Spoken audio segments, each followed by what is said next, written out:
City pounding in my brain while another day goes down the drain. But it's a private world when the whistle blows. No one owns a piece of my time. And there's a 5 o'clock for me.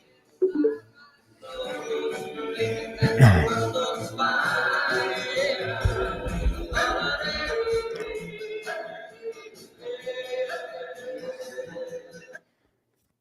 I think we got some people in the live already. Says we do. I'm waiting for this chat. Matt Donnelly is here.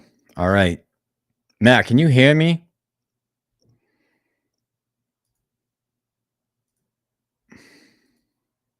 Check, check, check. All right. Let's see. What's up, everybody? What's up? What's up? What's up? Gregorio, Brian, Tony, Baloo, Daily Taylor, A-Bomb. Sup from the sunny La Jolla. The Marriott says hi. Hey, Chris, good evening.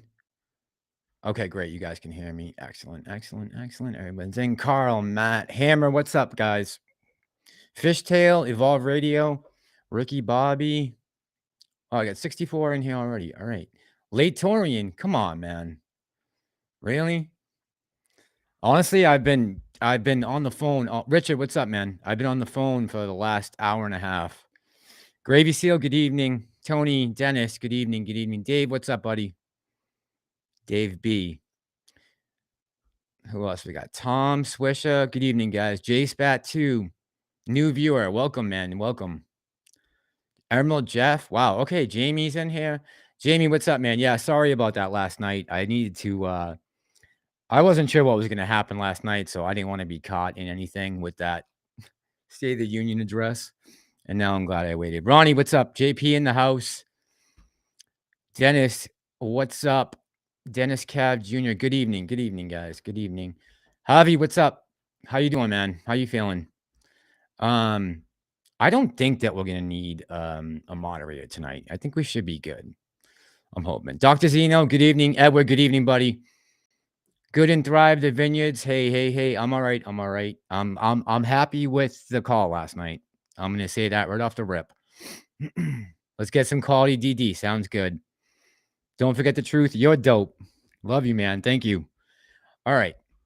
We got 73 people. Guys, if you remember to come, when you come in, to hit the like button.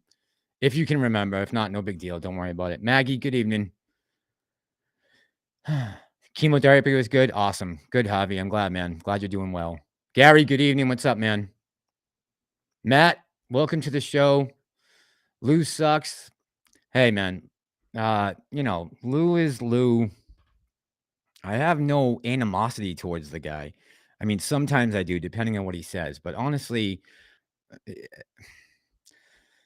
Donald, good evening. Tom, good evening. Daily Taylor, Baloo Bella.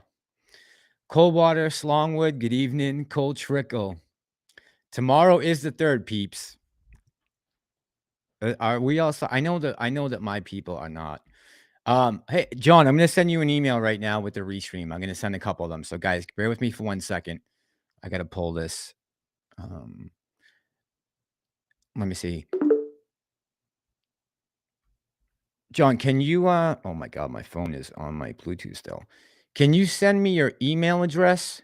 I'm going to put mine up here. And just shoot me an email. I think Common Sense is going to come on a little bit. There we go. All right, this should be it. And then just shoot me an email, and I will get the link for you. I have everybody else. Floyd says he actually agrees with Lou on the numbers not adding up. Okay, so there's a couple of things. Get these numbers here. Make sure we're right. Correct. Let's see. Frankie Muhammad, good evening, buddy. How are you? Tomorrow is your birthday, A-Bomb. Happy birthday, man. I hope March 3rd is everything everyone is hoping it will be.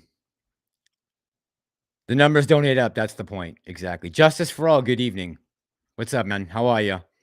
Yeah, the numbers don't add up. Okay, so we're going to talk about the numbers. It looks like we got most of us in here by now. Just Thursday. Yeah, it's just a Thursday, says Edward. John Wickenspin's video today was on point. So I tried to catch a little bit of it before I came on, but I was so pressed for time trying to finish that video. Big B says greater than 90% based on what count? What count? BS, right? Julie is saying nothing happened tomorrow. Yeah, so John Wickenspin, you'll have to talk about your video tonight when we come on, buddy, because I didn't catch the whole thing. I just didn't have time. Cole says Lou is on meds and didn't come out due to his treatment, probably why he's acting really off. Yeah, so he like I told you guys, he got his passport back at the end of January. He's been trying to get medical treatment for a long time down in the DR, and they finally let him go and get his passport to travel. So I'm sure the medical treatment's a lot cheaper down there. So it could be. Okay, email sent. Got it. All right, guys, hang on one sec. I'm just going to forward this to Mr. John Wicksnipin. Man, I would have made you, there we go. I would have made you a logo. Hold on. All right. Invite guest. Here we go. Copy. Paste. Send. All right, John Wicksnipin, you should be getting that right away. I'm going to send one of these to CSI. And there he is. Oh, I'm just reading. Hang on, guys. I'm just reading CSI's last email that I haven't seen yet. Okay. I'm going to have to come back to this. I'm just going to put him in the... Okay. All right. Those are sent. We're good. Oh, boy. Glad I found you guy to weed out the bullshit, says Girardi. And honestly, that's the reason I keep doing this, right? It's every person that we can get off of that gravy train that is just an emotional roller coaster every week, waiting for some other thing that's going to bring this down. Let's see. You make so I not really. Don't forget the truth. I mean, I mess around. You know, I just play around with. I've been trying to create my logo for almost a year now, and well, you've seen them, but I work on the thumbnails and stuff. I like to play around with that kind of stuff. It's kind of fun. Lou lives rent free in everyone's head. Yeah. We'll see how the longevity works out. Al from Mexico, welcome. What happened, buddy? Where are you down there now? Justice for All said he evicted Lou months ago.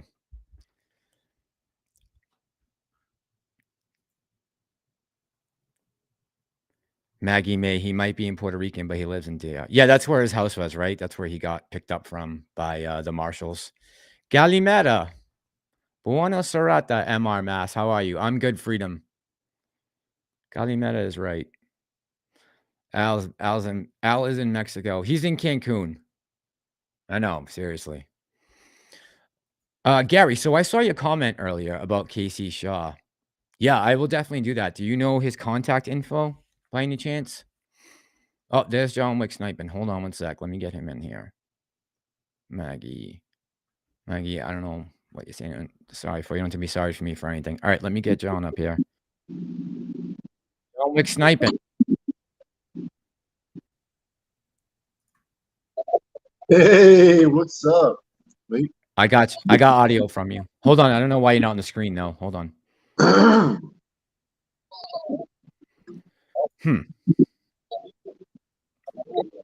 Hold on, bro. Now neither one of us is on the screen. I'm still learning this software. I'm telling you, it's not the easiest.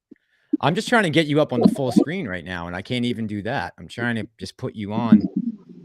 There you go. There we go. Okay, now you're good. Okay, I'm in. Yep, and audio's good, so that's good. All right, we're good. All right, maximize. Now I'm going to make this small.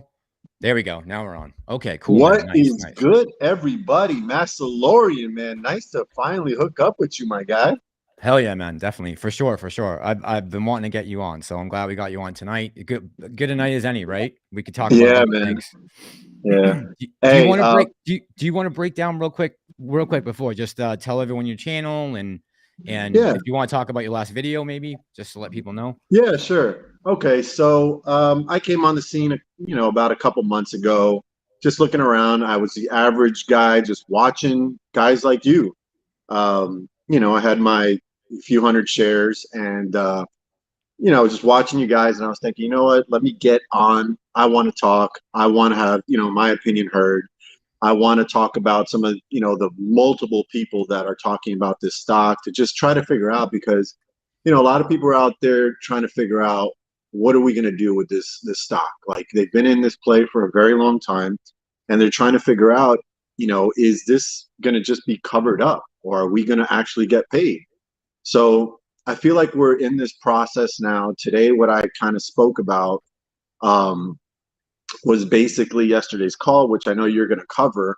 But, a lot of people are very happy to hear that we own 90% of float. And yeah, while it's good news, at the same time, I think Aron just kind of like somewhat told us that like there is shit going on, but we're only going to let you know a little bit of it. And that's kind of like what charged me up today. I was like, wait a minute. So you're saying that there are basically, in my opinion, synthetic shares out there, but there's only X amount. Like, it's not in the billions. Like, you guys own 90%. There's 500 million. You own 90% of that. Institutional ownership owns this. You put that together. It's well above the float. So there's obviously some outstanding shares, that are out there, but we feel like that there's definitely more, I believe. Agreed. Agreed. I couldn't agree with you more. So I did see that you said something. Do you want to just let people know the name of your channel? Yeah, so it's John Wick Snipin. So it's John Wick, like the movie. I started my channel with basketball. So if you actually go all the way down, I actually monetized my channel through basketball. And I just, I was doing that, and then I was watching AMC videos like everybody is right here in your live, and just listening, commenting here and there. And then I said, you know what, let me put this aside. I want to talk about this, and I want to figure it out, because I've put in, I'm going to tell you the truth, I've got all my money invested in AMC. And that's just because of how I think in a poker mentality. Poker mentality basically is, if you've got the nuts, you go all in. You understand what I'm saying? Yep. So Yep. I felt like there was enough information with AMC that I need to push all my chips in. And that's what I did. And a lot of people frown upon that. I understand. I get it. You're supposed to spread out your money in different areas and different stocks and so on and so forth. But I just know that there's a lot of people that are in the same boat as I am, because we're looking to get rich quick. We're tired of 9 to 5. And, if there's something like this that's happening, we want to get in on it, and we want to we want to live a different life. Like, we're tired of working for the guy that fucking has millions of dollars. I want to be that guy. And the people on this stream want to be that guy or girl. Amen. Amen. So, Yep. that's basically where I'm coming from. But before, you continue any further, I just want to give you like a solid shout out, dude. Like, I watch your videos, and the effort that you put into your videos is just sick. It's sick. I Like, you're appreciate doing that. a really, really good job, man. And my supporters know that I'm willing to call people out if they're, talking craziness or whatever. Kind like, look, lose information to a certain extent drives this movement, because when you look at the feed, who the hell's right on top? It's Lou. Actually, I looked today, he's above Trey. But the way he delivers his message, in my opinion, just makes you feel uneasy. It's kind of like that. I'm sorry to New Yorkers, but it's kind of like that 3-card Monty, where like the guy's on the street with a table, and he's got the follow the ace, follow the ace, follow the ace, type shit, and he's trying to like scam you. And it's like, he doesn't deliver the message right. And sometimes with all these dates that he throws out, where he says, oh, this is going to happen now, and it's going to be 50,000 a share, and this, he just loses me. Because I try to like filter and be a little bit more realistic with what's going on. But like I said, man, I really enjoy your content. I love the fact that you put in a lot of effort, and you're very detail oriented, and your supporters, your hardcore supporters, you know who they are. I know who mine are. Everybody, that drops content knows who their supporters are. And some of the people are the same in all the channels, but they're lucky to have found you, because you put in a lot of effort. I'm really impressed with what you do. Mine is more of a raw approach, where I just kind of just turn on my camera and I talk about what I've gathered the day before, the days before, and try to give my audience a different perspective. And I think that most of us are doing a great job. Tony De Niro, Frankie Muhammad, you, Common Sense Investor, and I can name others. So guys, if I missed your name, I apologize. I'm not going to go through a list of 20, but you're all providing a perspective to the people that follow you, and are waiting for you to drop new content, and that's good, man. Just everybody just kind of try to get their own idea of what they should do with their money, and specifically in this stock. So that's basically where I'm coming from. And thanks, man. I appreciate everything you said about the channel. I do try to work hard on it and the videos, just because I feel like if you put that little extra effort in, maybe you can get more people that will get eyes on this play. And the more people we have with eyes on this play, the more people that are holding this stock, the more each share will be worth when this thing finally pops, So I appreciate that, man. Thanks a lot. And I enjoy your content as well.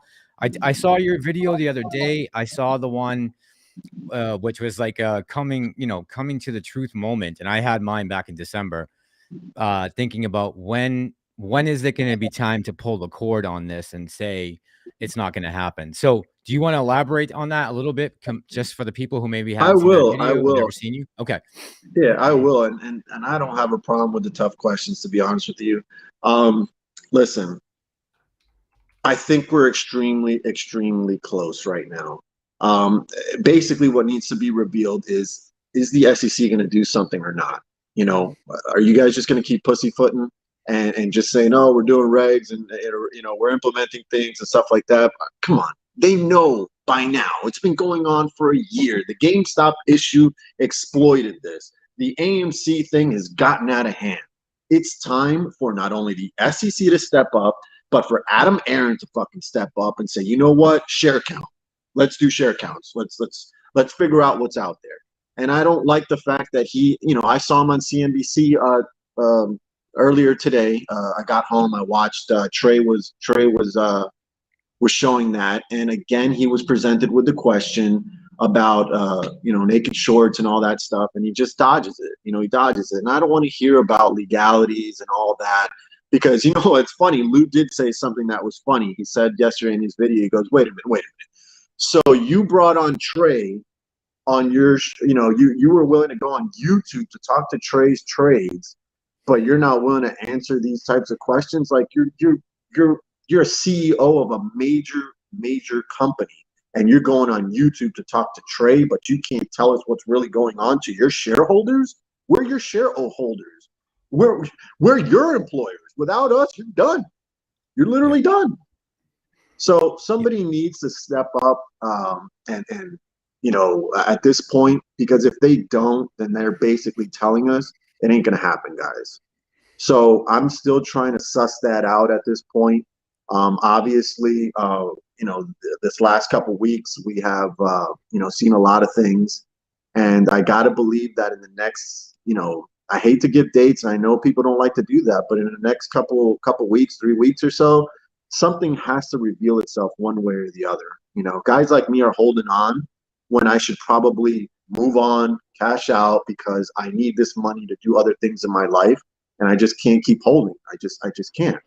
The only thing that keeps me and probably a large amount of shareholders in this is FOMO. It's just the fear of missing out. The fear that you sell your shares and oops, $300 the next day, So that's where I'm at. And I don't know that I'll ever be able to sell it until it's like definitive. Like, they basically say, no, we looked into it. Here it is. There isn't that many synthetic shares. We found a little bit, whatever the case may be, just somebody needs to say something at this point. Agreed. Agreed. Yep. We talked about this last week. Me, CSI, there was a couple of us that were talking, saying that, maybe we need to try to reach out to him again, to his sons, and try to get him to sit down again. The rumor was that he was ghosting Trey for a while. A lot of people have said that. I haven't personally confirmed that just because I haven't had time, but that would be something, that maybe we need to start talking about as we get close to this like 1 year, period, when we're coming back to the first earnings report in his first interview, which I believe was in April of 2021. So with Trey. So I'd like to do that. And CSI brought that up about doing a town hall. And I know he reached out to Jackson Hunter and a couple other people. So, I mean, I feel like there's a lot of frustration or there's some frustration. People are worried about the numbers. They're worried about what was said last night. And here's the thing, and this is the only, this is kept bringing up in my mind. I kept thinking, we've said for months now that we own the float, right? We own the float and then some.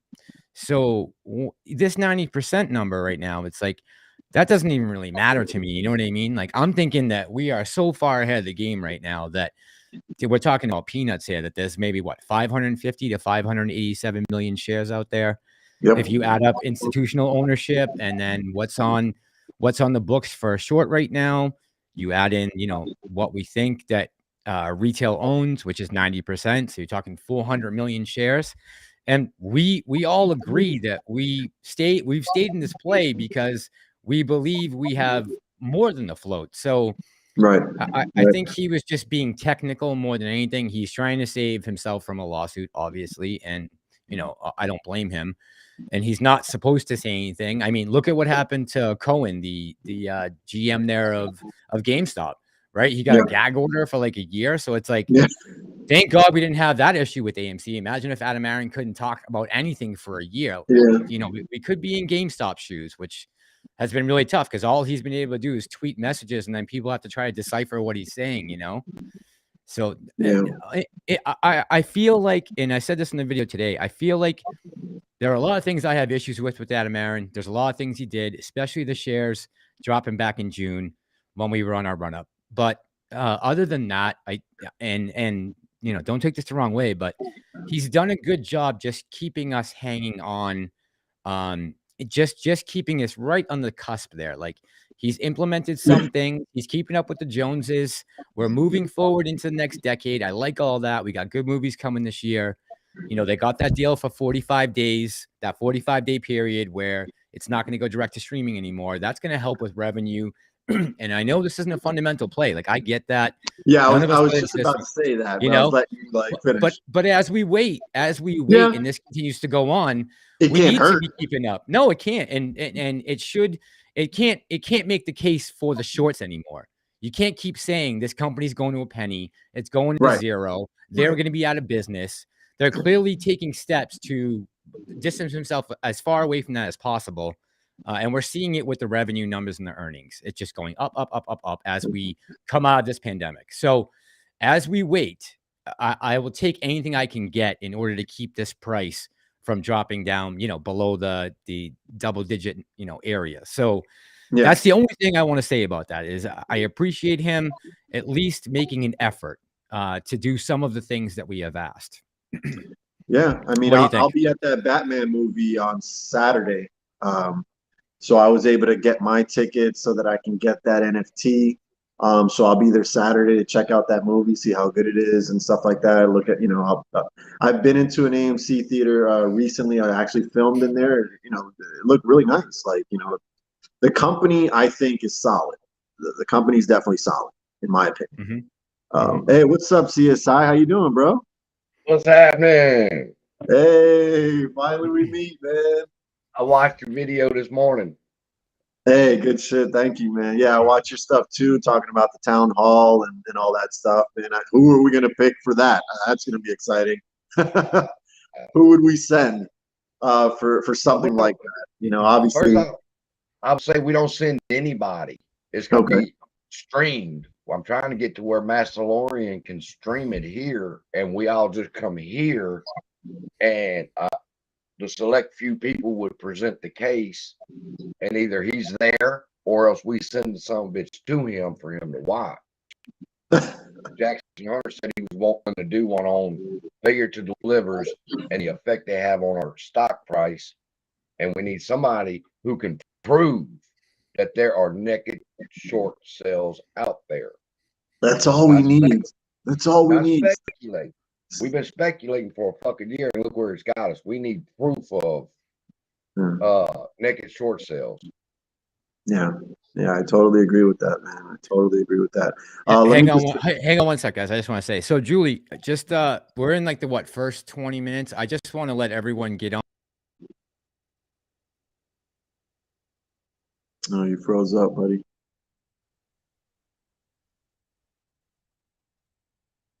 Yeah, he's froze. Yeah, he froze up. He'll be back on in just a second. Yeah. Anyway, so I'd like to say this too, is you shouldn't feel bad about something you said earlier concerning, you know, my money could be put to better use than waiting for 2 years on a squeeze that was only supposed to really be 6 months. I mean, our money's been tied up a long fucking time. But a lot of people are feeling that way. That's why we either have to step up and fight or get ready to turn this thing loose. I mean, it's gonna run. Yeah. But yo, Mass, you back? Yeah, I'm back. I don't know what happened, but you guys are both frozen. So I'm just gonna refresh the screen real quick and make sure that you guys get unfrozen. Hang on. Oh wait, we're frozen? Well, we were probably froze to him. Oh yeah. So 0. There we go. Good. Yes, sir. I see you. Yeah. Okay. Good. Okay. I'm sorry. So I just missed all that. I didn't CSI. I didn't hear what you said, bro. What were you saying? We were discussing. I was sharing with John that he shouldn't feel guilty for feeling the way he feels, as far as, you know, shit's happening. Budgets are getting strained right now. I've got all my fucking money tied up in AMC. We all do. A whole bunch of people feel that way. Listen, the commenters, it's real easy for them to put in a comment like, oh, you're such a dummy. Why would you do this? Give me a break. There's a lot of people that did this. Yep. Yeah. Right. We're not the only ones. I did want to say this real quick, man. And to the people that are watching, this group of content creators, we need to be the group that gets this done. The last group, they had their shot. Trey, Matt, Keenan, Lou, all these guys, they had their shot. They went on mainstream media. I guess they did whatever, got some money for that. They kind of changed their tunes after that. But this group is more connected, in my opinion, to everybody else out there that's like us, that it's holding and they don't know what they should do. They like this. They like what they hear. They believe in what they hear, but they're still like, what should I do? I get messages all day long, like questions that are almost impossible to answer. Like, how long do you think this is going to happen? Do you think I should still hold? Do you think I should buy more? And they're very, very tough questions to answer. Yeah. Yep. But we got to put that. They're asked. Yep. Yeah, we got to definitely put the pressure if we don't see some results. I think our whole group, me, you, CSI, Frankie, the group that's talking right now. We're the guys that are talking. Big right Pantheon. Mm-hmm. Yes. Yes. CS trades, all those Pantheon. guys. Sorry. Yes, Pantheon. Yep. My video said exactly that I posted earlier. Is that the older YouTubers? Come on, man. They were in this shit. They didn't give a fuck if it lasted a year. They were getting super chat money, $500,000 worth of super chat money, options, and pushing us for us to buy and hold a stock that they had options in and shit like that. I used to watch Matt. And I'm like adding the money up. I'm like, I am too. I'm like, holy fuck. I'm like 100, 500, 50, 25, 5. Where them some bitches at when I'm live? That shit was crazy. But my point was, the new YouTubers, our message is we're fed up with the shit. The first YouTubers is, oh, look at this pile of shit we can all jump in and play. You did say Today that. we're going, what the fuck, man? We're fed up with this shit and it's time to move on. You did say that. I'm tired of this shit, bro. I want to move Tired on. of this shit. Now, I'm tired and ready to move on. You know, I ain't selling. Yeah. I'll go to the grave with these motherfuckers, me. Yeah. But, Same here. I don't To think the you grave. can. Like, let's think about it psychologically. I'm not sure that you can. Obviously, everybody has to do what's in their best interest, but how can you sell and, you know, Murphy's Law, what will go wrong, what can go wrong will go wrong. And that is you sell your shares, boom, the next fucking day it's $500 a share. Well, when I first got into the stock market, and I said this on another video of mine, is the second I hit the buy button, that motherfucker go, boom. I'm like, holy fuck, can they see my phone? Yep. I just bought the crash stock like every time.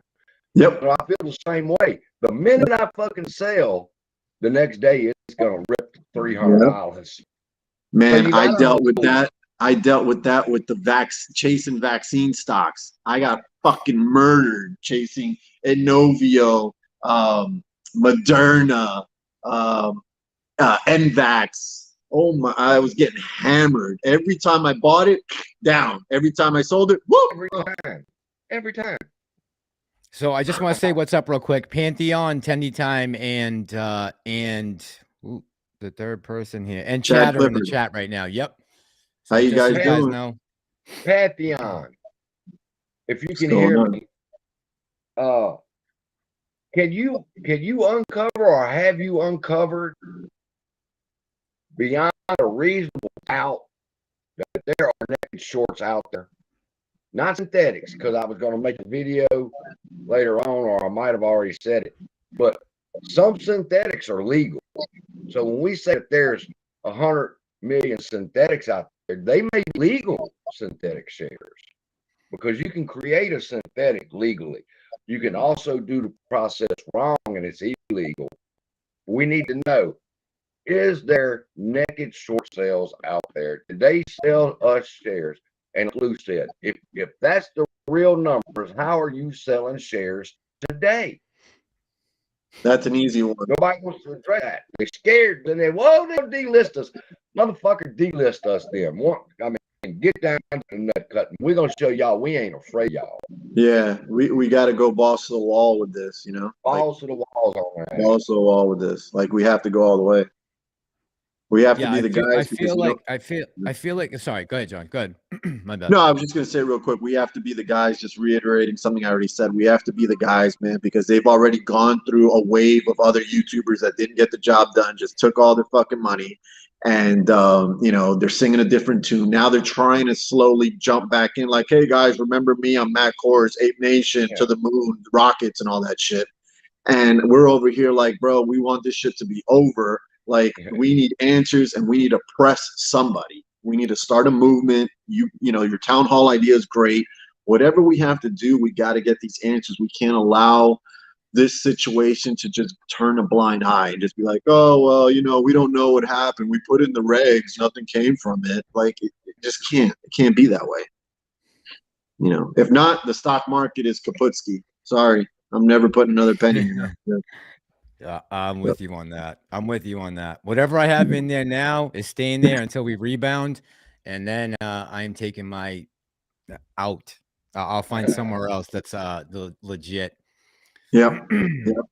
And we don't, you know, another thing that I think about too, and you guys can correct me if I'm wrong, but like we don't even know what other moves Russia is planning on doing to counter what we've done. You know, we're crippling their economy. I don't think they're just going to sit there. Putin ain't going to sit there and just be like, oh, that's cool. I'm just going to keep attacking Ukraine. Americans keep crushing my country. You know, sooner or later, there's going to be some sort of retaliation. And I'm wondering, what is that move? Is it trying to hurt, you know, our dollar? And I think Mass said something like that. You guys are lost now. I don't see you anymore. I don't know if you hear me. I can hear you. Yeah, you should be there. Hold on. Okay. He's Can working. you guys hear me now? Yeah. Yeah, I'm trying to. There we go. I see myself, then I see you, Mass. All right, hold on. I was looking for the comment. They said that There we Ask go. me, There we go. answer. There we go. Yeah, I'll just finish up and then let you guys Yep, go go next. ahead. I thought I heard you say one of these a couple nights ago, or one of the last lives, you said something like that with Russia, having a move where they kind of like do something with our currency or our dollar or something, hurt Well, our dollar. yeah, they're crushing the petrodollar. I mean, look, Yeah. this war has a lot to do with oil and money. Don't get it twisted. As much as people want to sit there and say Putin's a monster, yada Yeah. yada, look into the history of Ukraine. Go back, see what happened over the last 8 years, the fighting that's been going on, who are the parties involved, and what does this really boil down to in the end? And when you dig into this story, you find that in the end, it really comes down to money, and making weapons and producing fuel Yep. and keeping Ukraine in the loop, because that Nord Stream pipe that's coming out of Russia directly to Germany, like Trump said 2 years ago, why are we protecting you and giving NATO all this money? And here you are building a pipeline directly with Russia. Look, the European Union does not want Ukraine in NATO. They don't want them. They think the government's corrupt. The government came in 2014, shut down any channels that had any Russian speaking channels, shut them down. It's turning into a failed state almost at this point. And Biden has left the poor people of Ukraine to suffer the consequences of all this geopolitical fighting that's going on right now. Yeah. There's a lot.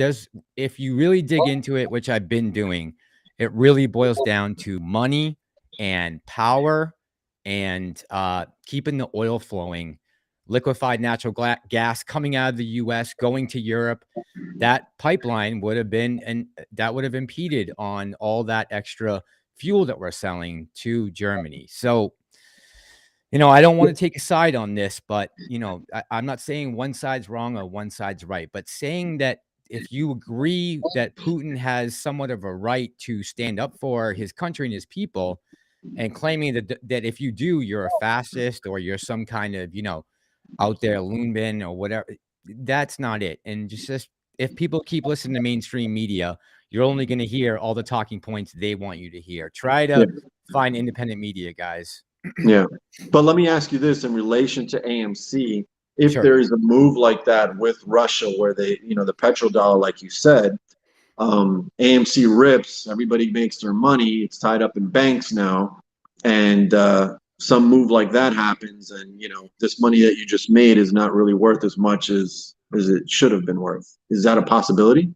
So with the petrodollar, I mean, we're talking about down the road, right? Right now, the U.S. currency is the standard currency that we use. Once we came off the gold standard, it has been U.S. currency. And when Gaddafi and Libya said that they want to go back on the gold standard, well, we know how that worked out for Gaddafi, right? He got dragged through the streets and murdered. So it's not here's my biggest concern. With everything I've seen in the last year, Russia signing all these agreements with Nigeria, with Saudi Arabia, big oil producing companies, and they are signing armaments agreements and protection agreements with countries that were typically under the U.S. protection, right? Saudi Arabia has been a huge ally of the United States for a long time. We sell them billions a year in military equipment and bombs and missiles. And as long as you separate the United States from these two countries and they start to draw closer together because you are pushing the petrodollar right out of the picture. You are pushing out the legitimacy of the United States and how firm that dollar is. We see all this money coming in from Russia right now because people are worried about an unstable economy. They're coming into the American market. Why? Because right now we are still on top. Number one, we have the highest GDP. Everything in the U.S. is still safe right now, right? We're not getting invaded. But once that petrodollar is no longer necessary and we go to a digital dollar or something else like that, or a Chinese, the yuan, whatever we end up doing, it just weakens our ability to sway opinion across the globe. That's my concern. Not about AMC. It doesn't worry me about AMC because we're thinking more down the road, right? So, well, how far down the road? I mean, I don't want to drag out the politic situation with you, but how far down the road? Because obviously this guy's going to make a move, some move towards us. There's just no way that he's just going to, say, the Americans are, crippling my economy. Just let it go. Like that's not going to happen, right? He's definitely going to make another move towards us. Are you asking me if I think he's going to invade another NATO country like Poland or Lithuania or Estonia? No, what move could Russia make to hurt us in retaliation for what we're doing and organizing against them? Because we're actually organizing pretty much this movement against Russia. Would you agree or no? Yeah, 100%. They could, Russia could pair up with China, and there's no way that the U.S. could fight Russia and China on the same day, week, year, no matter what, right? I mean, we just got, and I love our troops and I support our troops and I have every faith in them in the world, but our leaders are feckless right now. They're too worried about politics and reading books about what happened back in the 60s. Listen, we need to start getting serious about the way that we come across on the world stage. Last night was not a good showing for the president of the United States. I mean, he made it through somehow without passing out. I don't know how, but I saw that part where you said something Iran. He's saying Iranians. Everybody knows the Iranians will fight to death for their country. What the fuck? Who? Yeah. I'm on the wrong channel. I'm looking for the Russian shit. I'm looking for the Ayatollah Khomeini. I'm like, where is he? But yeah, that petrodollar. So that concerns me more in the future. And as far as our influence, I mean, that's just a huge thing. And if they do not need to use the U.S. dollar as the standard anymore going forward, then that just pulls the rug out from the U.S. dollar. I mean, it would be catastrophic. That's what I'm trying to say, is that let's just assume the AMC, our hopes and prayers come true. We all cash out. We make tons of money. Should we keep it in dollars or should we be in crypto? Good question. That's a good question. And I am not going to give you advice on that. That's a tough one. I won't do it. It is a tough one. How about this? This is what I always do. I don't give advice. I just tell you what I would do. I'm going to go into crypto with my money. That's what I'm doing. I'm not gonna let it sit in some bank, just collecting dust. Depreciating value. Yep. And we thought we knew all these great things, right? All these ways we could hedge against inflation, and so far that has not happened, right? Has not happened. Right. No, listen. I just went out to go eat, and I'm like, no, can't have that. That's $45. No, 30. No, a dinner for one person's like $25 right now. You know what I mean? That's crazy. I forgot something. I knew I had forgot something. I forgot to eat. There you go. That would help. Yeah. Don't drink on an empty stomach, CSI. Oh, I can't drink right now. Oh, okay. I got. So March 3rd tomorrow, guys. Get out my sundial stock. Oh, you're in there on sundial. Oh, what? Yeah, I've been peeking at it. Sundial. Yeah, I've been taking a peek at it. I was in and out many times. Took losses, obviously. But what do you guys think? Tomorrow's March 3rd. I put out in a video basically calling Lou out with his March 3rd prediction, which he backpedaled and says, no, I didn't say that. Then he sent all his troops out saying, no, you didn't say that. And I'm still holding it to him. Listen, like I said, I'm a ride or die. If I say something, I'm going with it. And tomorrow, if we don't see any action, which I'm guessing a lot of people don't feel like they'll see a big price increase tomorrow, but who knows at this point? But he needs to slow down a lot of these predictions because he's like failed in so many of them, and it's giving a lot of people false hope, and that's why he's lost a lot of action on his channel. And people are looking elsewhere for information because you can't get it in mainstream media. You're not going to get any information on mainstream media. This play is being run by Reddit, Discord, and YouTube, and that's the only place you're gonna. That's how I got into the stock. I was watching you guys like you doing lives. Obviously I was watching the first wave of guys, Matt Kors, and just take me to your leader. Yeah, bye, move, cool. I got it. I'm in, and I've been here since. So let's talk about the guy from New York for a second, because I seen his videos today. First off, when you watch somebody and they say something that's offensive to you and you take offense to that, then you may miss something else that's important that they're saying in a later video. So that's why I try to not get offended too much and go to everybody's channel. Well, Lou had one where he's mocking everybody and slapping himself in the face, like, Oh and yeah, basically he's acting like he's an abused woman and laughing. And I thought, you know, that's kind of tasteless. But I would have missed the next video if I would have let that offend me. And right. here's what I'm thinking. Well, somehow, people can say what they want. Lou calls shots nobody else can have knowledge to. For example, Ken Griffin's gone. He said that on a Saturday. Sunday, everybody's fucking stressing out from Boston's trying to figure out where Ken Griffin is and shit. But how did he know that? Who told him that? I'll give you a little, let me get a little time out there real quick and give you my take on that. I think somebody started like following Ken Griffin's flight pattern, to be honest with you. And I really think that Lou and his team are just really deep in Twitter and Reddit. And there's so much shit that flies out there that they just piecemeal all these things together and they come up with a good content that people are just drawn to. Listen, you can tell by the guy's vocabulary, his intellect. He ain't never been in no room with anybody that has made any kind of decisions like this, in my humble opinion. Okay, he's just not, doesn't sound like that kind of guy to me. Like, he's sitting at a table making huge decisions with billions of dollars. Doesn't look like that. He's a world traveler, military, killed 4 Mexicans and left them in the desert. And seven. And then he's misinformation. He also still had the time to be a crypto whatever type person who that didn't last long though, Bubby. You notice that crypto didn't last long, right? He was gone for what, a couple days, and he came running back as soon as he saw people saying, I don't got money for crypto. This is the play. Where you go? What are you talking about?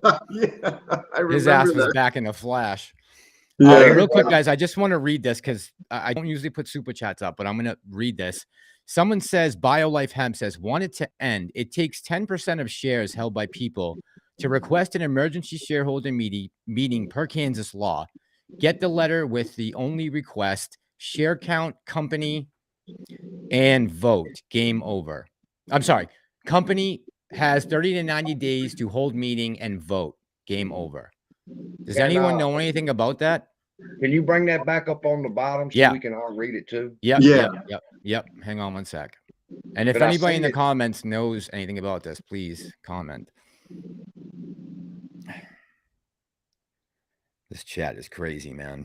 It's so hard to do this. And I put it on slow mode. I thought this was going to be easy tonight. I can't see the numbers. How many people are in here?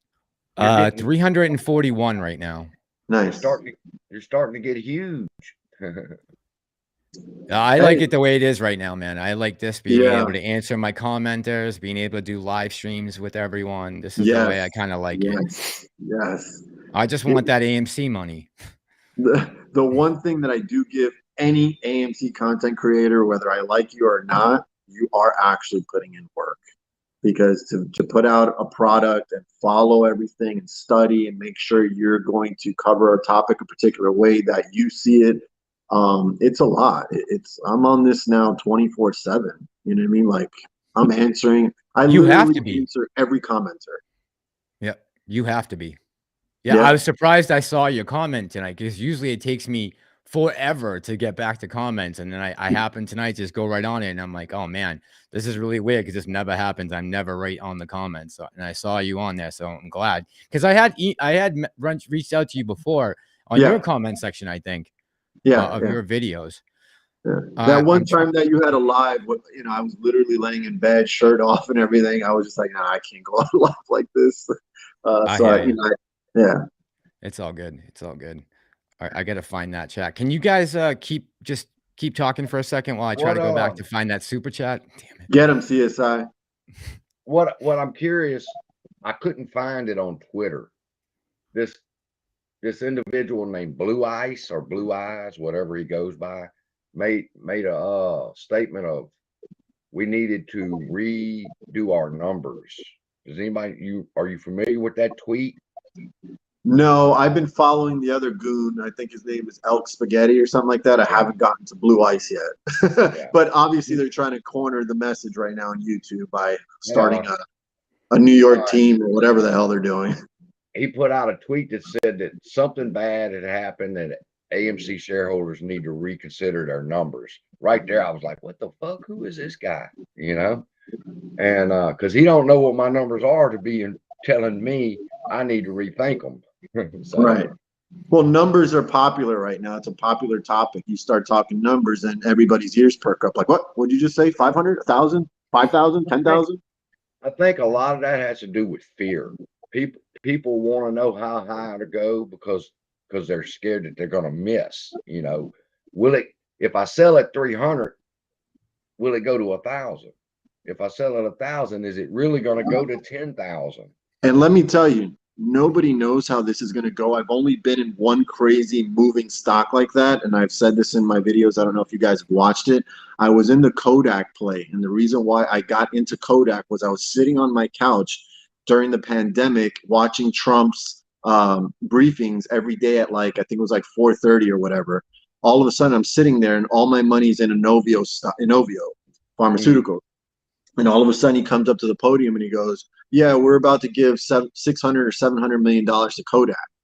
And he had been doing this pretty much every so often. The other one was Moderna and stuff like that. And the stock would skyrocket the moment he would do that.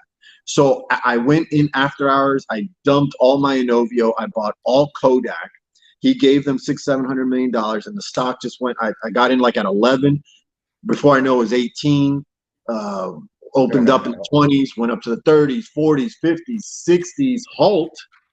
And I didn't even know that halts could go either way once they open back up. It can drop, it can go back up. I'm thinking a halt means only up. You understand? Or at least where you stopped. Right. So I'm at like 50 or 60 at this point. I call my wife. I'm like, oh my God, look at how much money I'm up, this and that. And she's like, hold it, keep going, whatever. And I go, yeah, that's what I'm going to do. All of a sudden they open it up. 50 went to 40, halt, 40 went to 30. Now you're stuck because you saw bigger numbers and you're thinking, well, I can get back up there. I can get back up there if I just hold it. And guess what? That stock never went back up there. Never went back up there. I did make money. I did make a good amount of money. I got in at 11. I had about 1,200 shares. I sold at about 33. So I made some good money in that play.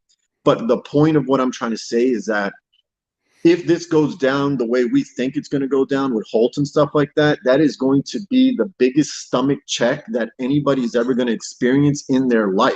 Because you're going to have to make your sell decision before it halts, because if it halts, you're either going to get filled at a price that could have been larger, or if you don't set a price and you know, let's just say you saw it at 3, it halted at 3, and then it opens back up and it goes down to 100, and that's going to be the mind scramble of the fucking millennium.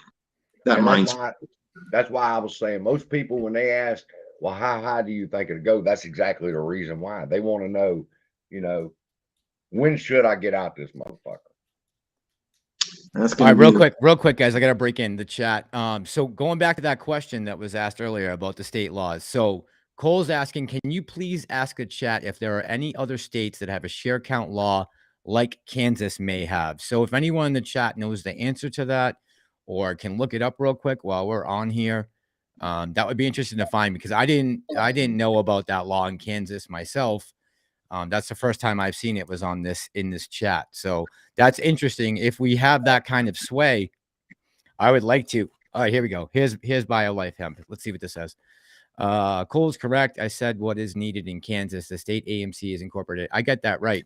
Okay, so he's trying to ask what other states possibly have that.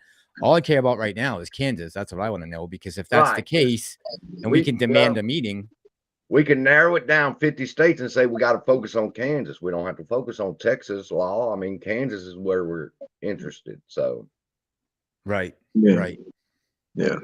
We need 10%. Somebody said 10%. Yeah, that's what it said. 10% of the shares. Yep. Of the float. Shares. So Yep. then we only, here's the thing, and Lord have mercy, I got to say this man's name. When I first started talking about the town hall meeting, and I talked to Ape Father about it, he was like, how are we going to get 500 million people together? And I'm like, ain't no use talking to this stupid motherfucker then, because we ain't got to get 500 million people. We got to get 50 million shares together. Now, I know how many shares I hold. I know how many shares you hold and him. We together, 50 million shares is not hard to get. Yeah. No. You're right. Now, people in a room, 50 million shares in a room. Yeah, absolutely, 100%. I'm gonna have to look into that for tomorrow. 100%. So Cole, thank you very much for bringing that to my attention. And Bio, shoot, man, where's your name? Bio something. CS Trades is in here, by the way. What's up, Cam? And he's saying that that's correct. So BioLife Hemp is the name. Cole and BioLife Hemp. Thank you. And Joel, thank you. Joel Dawes, of course, my OG. All right, Tom's saying we have to. What's up? What if? But I wrote down a couple of things. I try to be move forward minded, you know. What if we all went to AA's Twitter and started commenting hashtag share count? A movement has to be started. Some sort of movement that just fucking annoys the shit out of him or whoever we're aiming at needs to happen. And we all have to push it. The whole YouTube team has to push it. I'm glad you said the word annoyed, because see, that's how shit gets done. Nothing ever got done until the other side annoyed the other side enough to where they said, man, enough's enough. Get these motherfuckers a share count. Yeah. We need to say, we need to hit his Twitter. All right, everybody listening. Let me see how many people's on here. 352 people. There ought to be, and tell all your friends that hold AMC, go to Twitter and comment on his tweets. Hashtag share count now. Yep. Hashtag share count now. In fact, let's talk about it.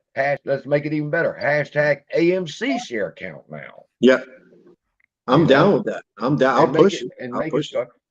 People start crying when you start talking about things that you can do. People start crying, oh, but you're going to get the stock delisted. Listen, we're not getting fuck accomplished right now. So yeah. But let me ask that question, because I'm not as knowledgeable on that part. I've heard that already a few times. If they delist it, what exactly happens? Everybody gets their money back? I don't know. I've never been through a delisted. I'd have to go research it. Yeah, I don't know. I'm down for them to.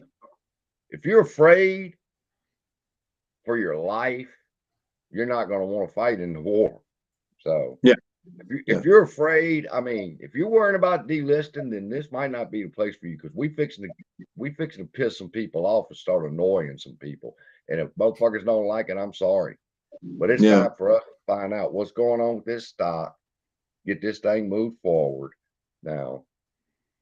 And I think commenting on his Twitter is boom, boom, boom, boom, boom. Thousands of motherfuckers commenting AMC share count now. I agree. I'm going to mention it tomorrow. I'm going to take action. This is not going to be one of these things that it's like, yeah, sounds like a good idea, never doing it. No, I'm going to do it. I am literally going to mention in my video tomorrow, hashtag everybody AMC share count now, and direct it at Adam Aron. Let's get it going, bro. It's, it's time. You keep dodging the question.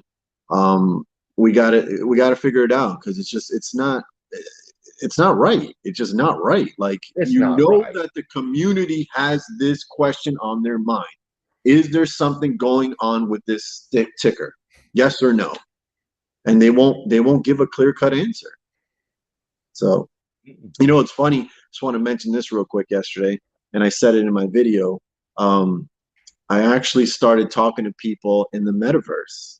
And it was crazy. I had a commenter of mine. His name's Daryl B, and he set it up and everything. He's like, oh, I set up the room and everything like that. So I'm literally in there with people that follow us, and they're talking about you guys as well. Like, oh yeah, I watch him and I watch him, and I'm in there in a you know, a virtual forum that I've created an avatar with other people that have done the same. And I had a group of like, I think 10, maybe 11 people. And they were all just literally just, you know, asking questions. And actually there was a couple guys in there. They're like, oh, you know, one guy, he sounded like a kid. He's like, oh, I only have one share. He goes, I go, dude, that's great, bro. One share is fine. He's up, but I didn't know any of this. He goes, I didn't know about a short squeeze or anything like that. I only bought one share because he liked the movie theater or whatever the case may be. So it was just, I'm gonna start doing that. I'm just waiting for more people. I watched that video of yours, and I was sitting here amazed. I'm going, man, that's going to be the fucking future.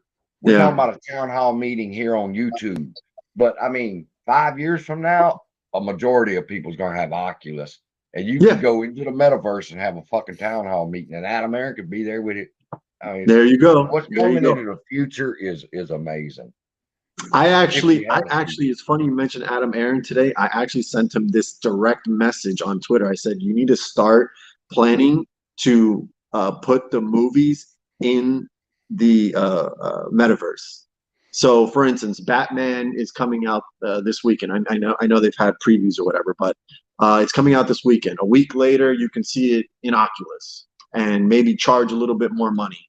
I don't know if that's already been worked on, but that's another company-based idea that I think he should probably look into, because everybody's going to be wearing these goggles at some point. You know, it's just he talked about variable prices last night, right? He did mention variable prices that have been going on in Europe for a while. They might start implementing them here. Yeah, he did mention that, right? Yeah. So I'll be right back. I need some more coffee. So a lot of people, John, a lot of people in the chats are talking brackets. I see a lot of people here about brackets. What do you have any take on brackets? I have never heard you say. Actually, I did hear you say a couple times. You talked about some of the price ranges you were thinking. Yeah, just for these guys. Yeah, I don't have brackets. I clear cut told my audience, if I ever see $1,500 without anything being exposed, without any information being told about the synthetic share count or anything like that, if I see $1,500, I'm cool with it. I'm out. And that's me. Like, I'm not giving anybody advice. You can follow my lead if you'd like to. That's my choice. That's my choice. Nobody has to follow my lead. You can hold to $1 million if you want to. My choice is that if I see $1,500 without any information, I'm out.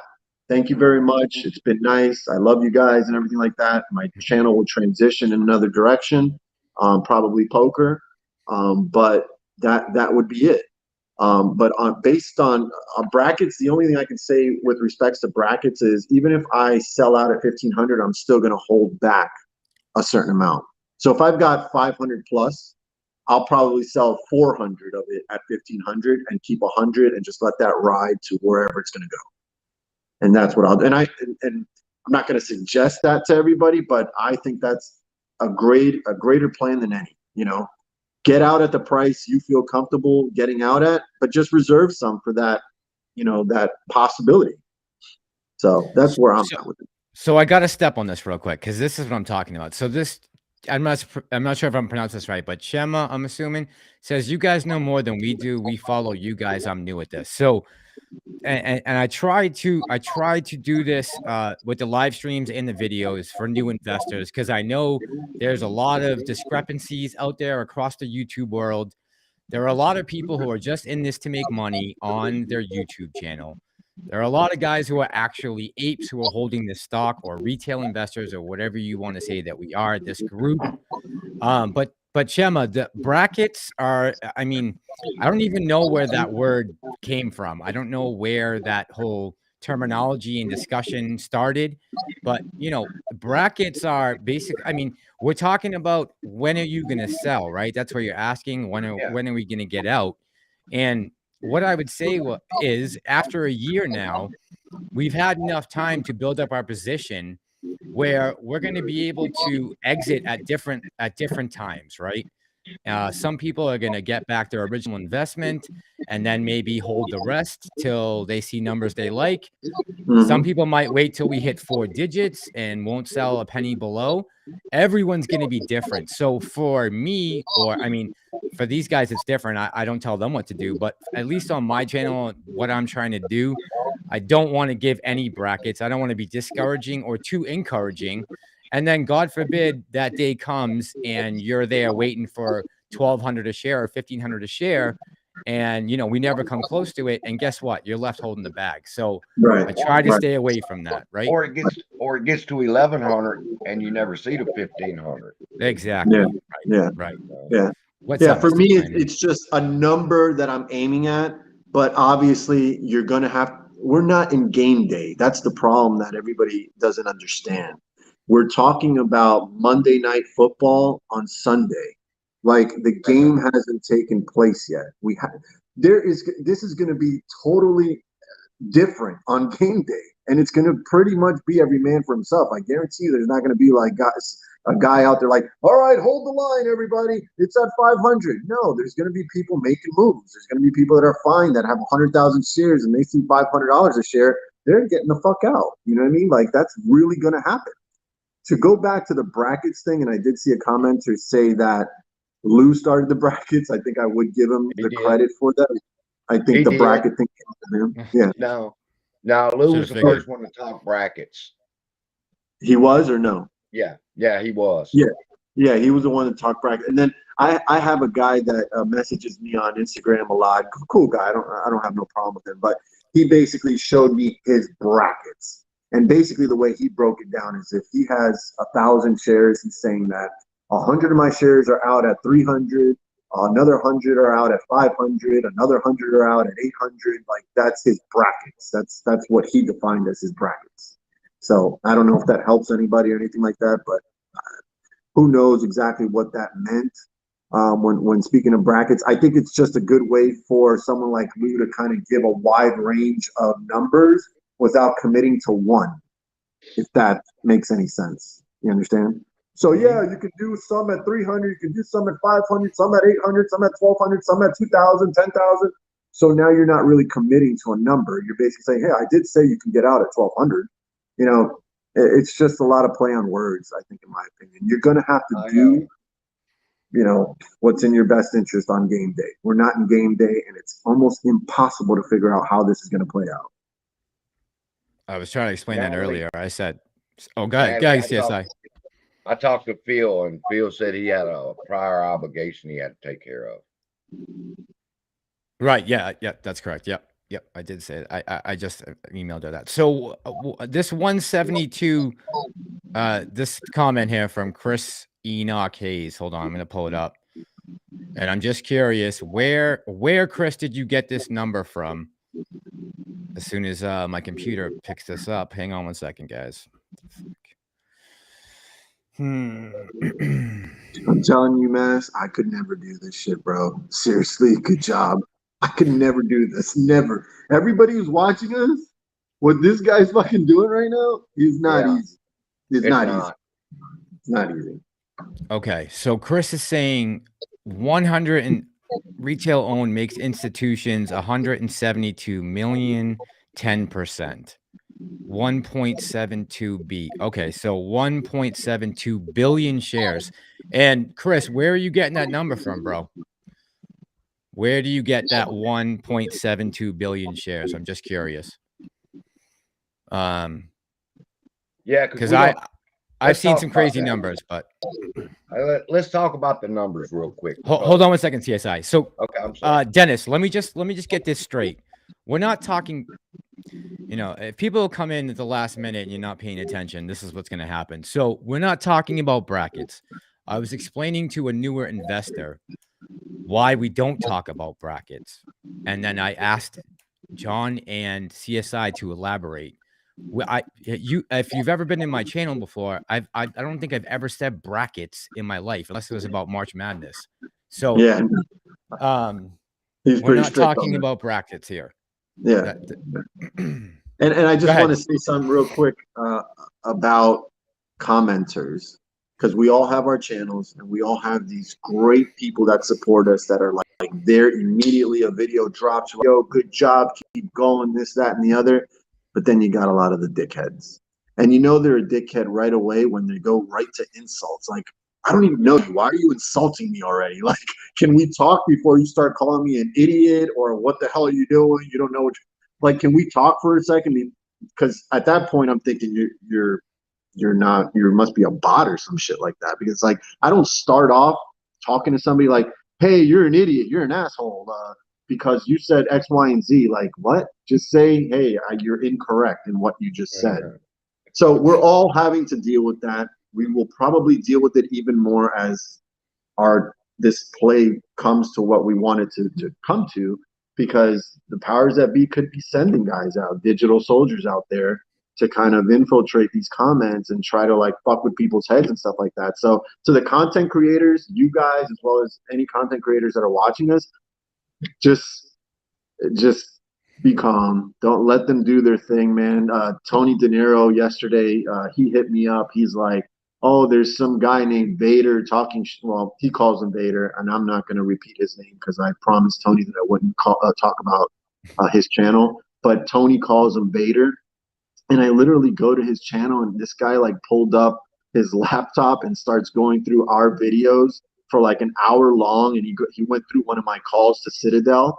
And I'm looking at his channel, and it's like, you've got like fucking 70 fucking subscribers. And I'm like, and Tony was like, "Oh, if you want to do like a rebuttal to him," and I'm like, and I thought about it, I was like, "Bro, you're so insignificant that I'm not even gonna really talk on my video about it." You know what I mean? Like, you're so insignificant. And it's funny because I think I know who it is, because I think he's commenting, as a guy named Andrew Shoemaker on my comments, because they're talking about the same thing. Because in the video he's like, "Oh, this guy's at work. What a fucking asshole. He's taking care of some old man, and he's calling this guy on his house phone. The guy probably doesn't know. He's probably laid up in a bed, false on everything." Okay, this man that I work for is family. Okay, I just get paid. I'm taking care of a COPD patient. Okay, that is in the very late stages, but he's still active, still has a good mind, still can do some things. He is so happy with me. This guy gives me more raises than I even want to take from him, because I feel bad making so much money to do something like this for him. So this guy is like totally wrong about what he's talking about. He sounds like some dude living in his mom's basement waiting for the fucking meatloaf to be cooked, and he's like, "Fucking Ma, meatloaf!" And it's just some weirdo like that. Like, really, you're gonna try to build your channel like that? Because obviously it's not working. And then somewhere in his description, he's like, "Oh, I had another channel with thousands of subs that got deleted," or some shit. And that's what people usually say that don't have a lot of subs. It's a bullshit story. You know what I mean? I thought the shadow banning thing was bullshit for a long time, until I started talking certain things on my channel. I'm like, "Oh, it's real." Yeah. So I always thought that was a ploy. So this bedtime stories with Cambridge, they've asked a couple times now, a percentage number of will AMC squeeze 30, 50, 80. Please give us your number, opinion, not wanting financial advice. I mean, if I'm going to give me personally, I would say I'm 97%, 98% that this is going to squeeze at some point. I'm 100. Yeah, I'm with you guys. I'm at 100. 85% won't even cover it. It's going to happen. What magnitude it's going to happen, that's what we're trying to sort out. But they're going to have to let it run. They're definitely going to have to let it run. If they're going to cover, they're gonna have to shake the tree a little bit for people to start letting go some shares. That's where I think. So it's got to run. Correct me if I'm wrong. Yeah, it's got to run. The run, and then the drop is what's going to get a lot of people out of the play for them. So yeah, like I said, hopefully not. I hope that's not the case. It's going to run to 200. And when this motherfucker starts falling and it gets back down to 75, 65, people are going to start jumping out, because they're not going to want to go through it for another 6 or 8 months. So CSI, why don't you think it will fly right up to like 350 or over like GameStop did? Why do you think they're gonna? Where are you getting the 200 number from? Is that just speculation?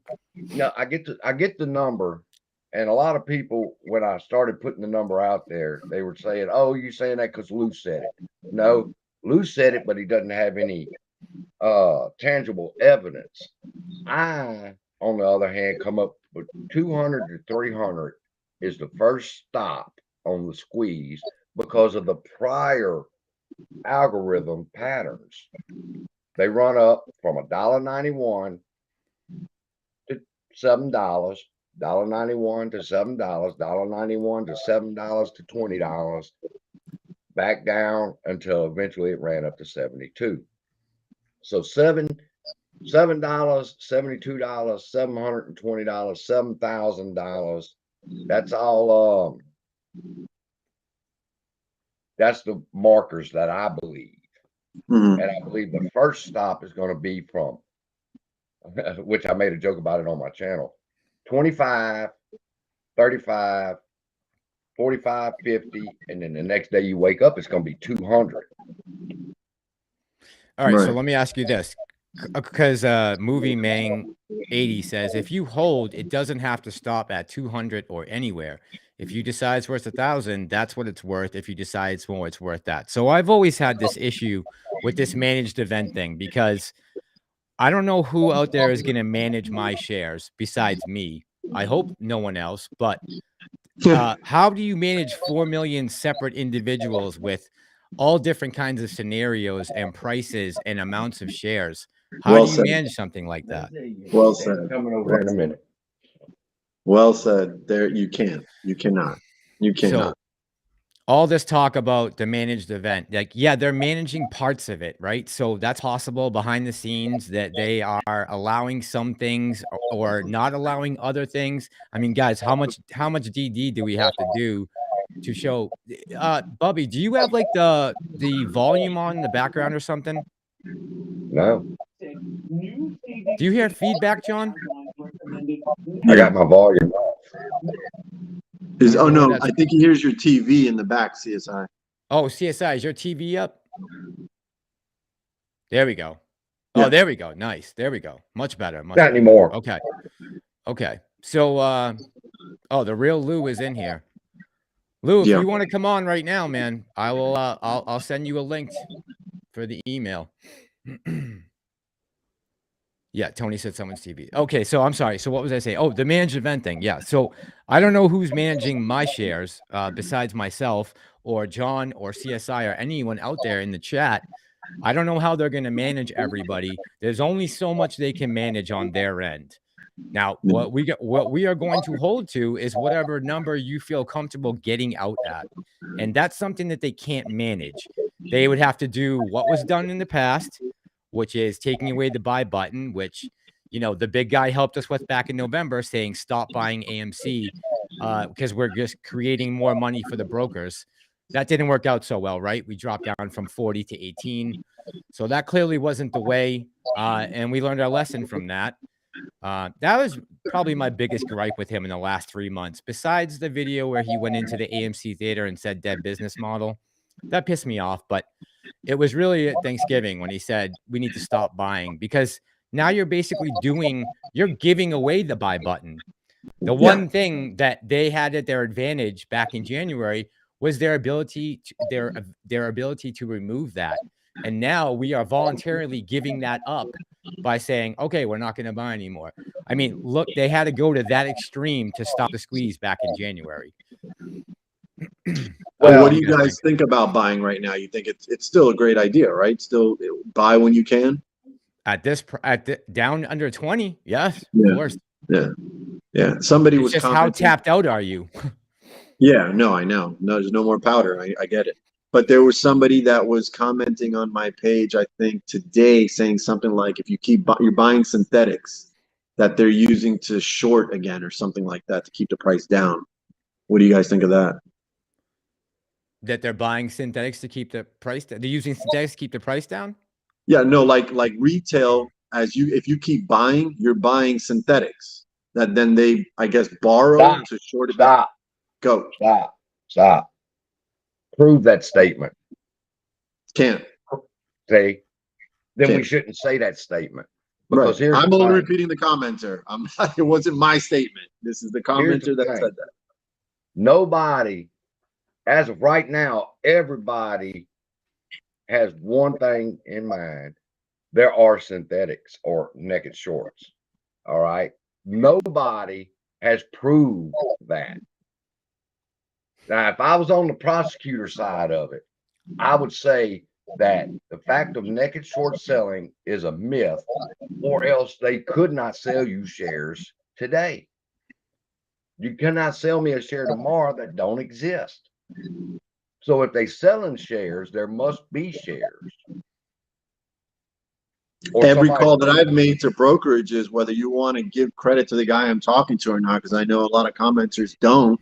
They always say there's shares available. You know what I mean? I called TD Ameritrade. I've called Fidelity. You know, you guys know the ones that I've called, and they've all said, yeah, there's shares available. See Philip's comment right there. Broker Philip? hasn't even purchased shares I've purchased. How do you know that, Philip? Yeah. How do you know that that broker does not have the shares in their vault to cover your buy? Somebody That would be very irresponsible for the broker to do that. And again, how the shares need to be registered with the DTCC. So Yep.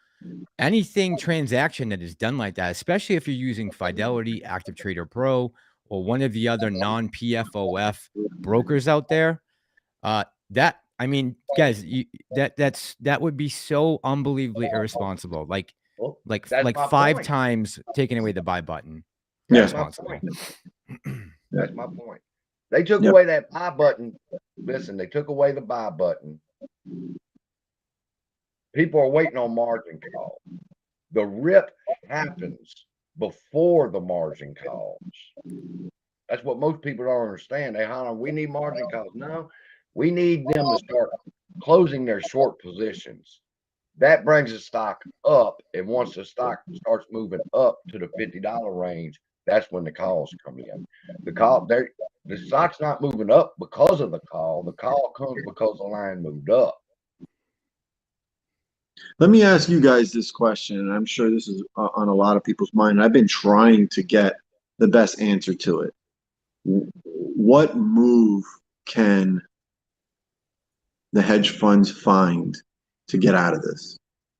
Anybody ever thought about that? What can they do to make this actually seem like it was all fake and it wasn't real? Are you kidding me? I mean, there's a million things they could probably get away with right now. There's probably, I mean, I remember the first time I listened to Wes Christian talk about the last 20 years and his investigations and his law firm's investigations into the illegal short selling practices of some of these hedge funds out there. And there wasn't 1 or 2 or 3 different ways that they were able to make money and manipulate. He literally went through over a half dozen different ways and he was speaking to a specific company at that time, but he said this goes usually across the board for anything that is getting heavily shorted. And I mean, you know, how many rules can you implement? How many fines can you give? If the punishment is always going to be less than what you can make and be profitable on, no one is ever going to stop doing what they're doing. They have been making themselves filthy rich for years now, using payment for order flow, all these different tactics that they're using. I mean, there is not there's a very good reason that Ken Griffin can afford a copy of the Constitution. Okay, that's because he has a very good system down in this market. Go ahead, guys. I'm sorry, I kind of ranted for a second. No. Hey, listen, I'm listening. I'm actually listening to what you're saying, because I've been trying to figure that out. Like, you know, where's the back door? There's got to be like you're saying, there's multiple back doors out of this. There's a way that they can make this look like you guys have been crazy this whole time. And I'm trying to figure out how are they going to present us with that? You know, how are they going to tell us, guys, we looked, there ain't shit in there. There ain't, you know, the synthetics in that house you were talking about, they're not in there. We looked. And what are we going to do? Can we take a look? No. You know what I mean? Like, what's the back door? What are they going to do to tell us this was bullshit the whole time? That's what I'm trying to figure out. Well, So, they've already somewhat come out and said with that GameStop report that the market supposedly is working just fine. It's just a couple things we got to look into. We don't think there was anything illegal. And granted, I understand that the SEC can't come out and put a video out or, a statement out saying the market's fixed. Everybody pull their money out right now. Like, obviously, we weren't going to get that, right? That was never going to be a possibility. They can't scare the shit out of the entire world to pull all their money out of the market. right. But they also, and we've been hearing for a while now, Mike Ginsler and how he's this new top watchdog. Listen, guys, he spent 20 years on Wall Street working for Goldman. Then he came in under the Clinton administration. This guy is one of the 1%. He made tens of millions of dollars with Goldman. And no matter, and I understand he is the top watchdog over there, but as far as where his loyalties lie or how fast he wants to get to this thing while all his buddies are still making money, there's no reason that we have to put all our hope into him or the DOJ investigation or any of that. We can still do this, and while that's happening, right? Right. Like I said in one of my videos, man, everybody sits at the same table. It's just they're in different chairs. And Exactly. you know what I mean? They're all eating the same food, and it's us. They're eating our food. And they're finding out ways how they can continue to eat our food. And you've got CEO, you've got Kinsler, you've got Griffin. They're all just trying to figure out how we're going to get this money from these people. The working class. This is what AMC is about, in my opinion. It's about the working class and hoping that they can change their lives with the short-term play, which now has turned into a long-term play, which is another thing that I was very upset's not the word, but I got into this play listening to YouTubers and social media, okay, because I didn't know. All I heard was meme stocks. And I'm like, well, what the hell is that? No, Wall Street Bets. They've created like this bunch of companies that they want to save and get together and bail out, and they're trying to rally everybody behind these companies and stuff like that. And I'm like, oh, okay, cool. So what? Oh, AMC, GameStop. I think Nokia was one of them. I tried Nokia at one point, ran up a little bit, then I held. It didn't keep flying, then lost. So now I'm in the ball game. I'm in the meme stock ball game. And the AMC thing was supposed to be like a 3 to 6 month type thing. Everybody on YouTube was selling it like, hey, today's the day. Today's it's going to squeeze. The squeeze is happening today. Look at the technical analysis. It's about ready to rip. And now we're almost a year into this situation. We still don't have the answers. All right, we got some cute little things that have come about in the last couple of weeks with the SEC and stuff like that, and what Aron said yesterday. Okay, that's cute, but where is it going to go? Where is something actually going to reveal or not? And I don't know that it is if we don't. Like I said, this group of content creators on YouTube have to be the ones to annoy somebody to the point where they say, you know what, I'm tired of these motherfuckers. Like, tell them, or whatever it is, negotiate with them. I don't know. But it has to happen. I hope that the ending to this story is that nothing ever happened and AMC stayed a $5, $10, $15 stock forever. I'm hoping that that's not the case. I don't believe in my heart of hearts that is the case. I really do believe this will get there. But you still have to ask these questions along the way because it's been a year now. Kiwi Girl said if there's a back door, they would have taken it by now. Good point, Kiwi Girl. Yep. Yeah. All right. They wouldn't be bleeding. They wouldn't be bleeding and hemorrhaging like they are right now, or at least like they were on our run up and basically up until we dropped out of that range, right? Just since in the very recent past that they have kind of gotten a little relief from us because we put on a full court press leading up to that June run up, man. We were all over them. So let's see. Someone said here AA is only a suit. And yeah, man, listen, we all agree that AA is a suit, right? When it comes down to it, at the end of the day, he is a CEO of a company that is trying to keep its head above water and move into the 21st century with a 100-year-old business model, right? And he's doing a good job on it. but it's not that we are naive to think that, you know, he's all about the squeeze or all he wants to do is make retail money. Right. We're not silly, right? We understand that he's Right. trying to run a business here and save AMC and bring it up to date and into the future. And that's all we're saying. I have no faith in him as far as him being a loyal ally. Look, Right. he showed his colors a couple times now, and I don't want to get into it because it's kind of negative, and we just had a good earnings call. So, but he's shown his color. I'm not delusional. I know what's up. Yeah. And these guys do too. Yeah. I mean, for me, I blasted him in my video today. I don't have a problem with that. I don't. He's a suit, just like everybody said, and that's my personal feeling. He's in the game with them, just like the rest of them, in my opinion. Just too many weird moves, and and dodging the question, and not really looking out for the most important people. It's me, it's you, and it's everybody in this chat, and it's everybody that owns. Well, you're not looking out for us, dude. You know what you got to do. Why do you need us to fucking beg you to do this shit? You know what you got to do. Straighten this shit up. This is your company. This is your ticker. How are you not straightening this shit up? That's my point. That's why I can't be a fan of him. Did anybody see this in the comment? I seen that. I was going to ask about that. I can't turn the TV on. Looks like my question is possibly being answered.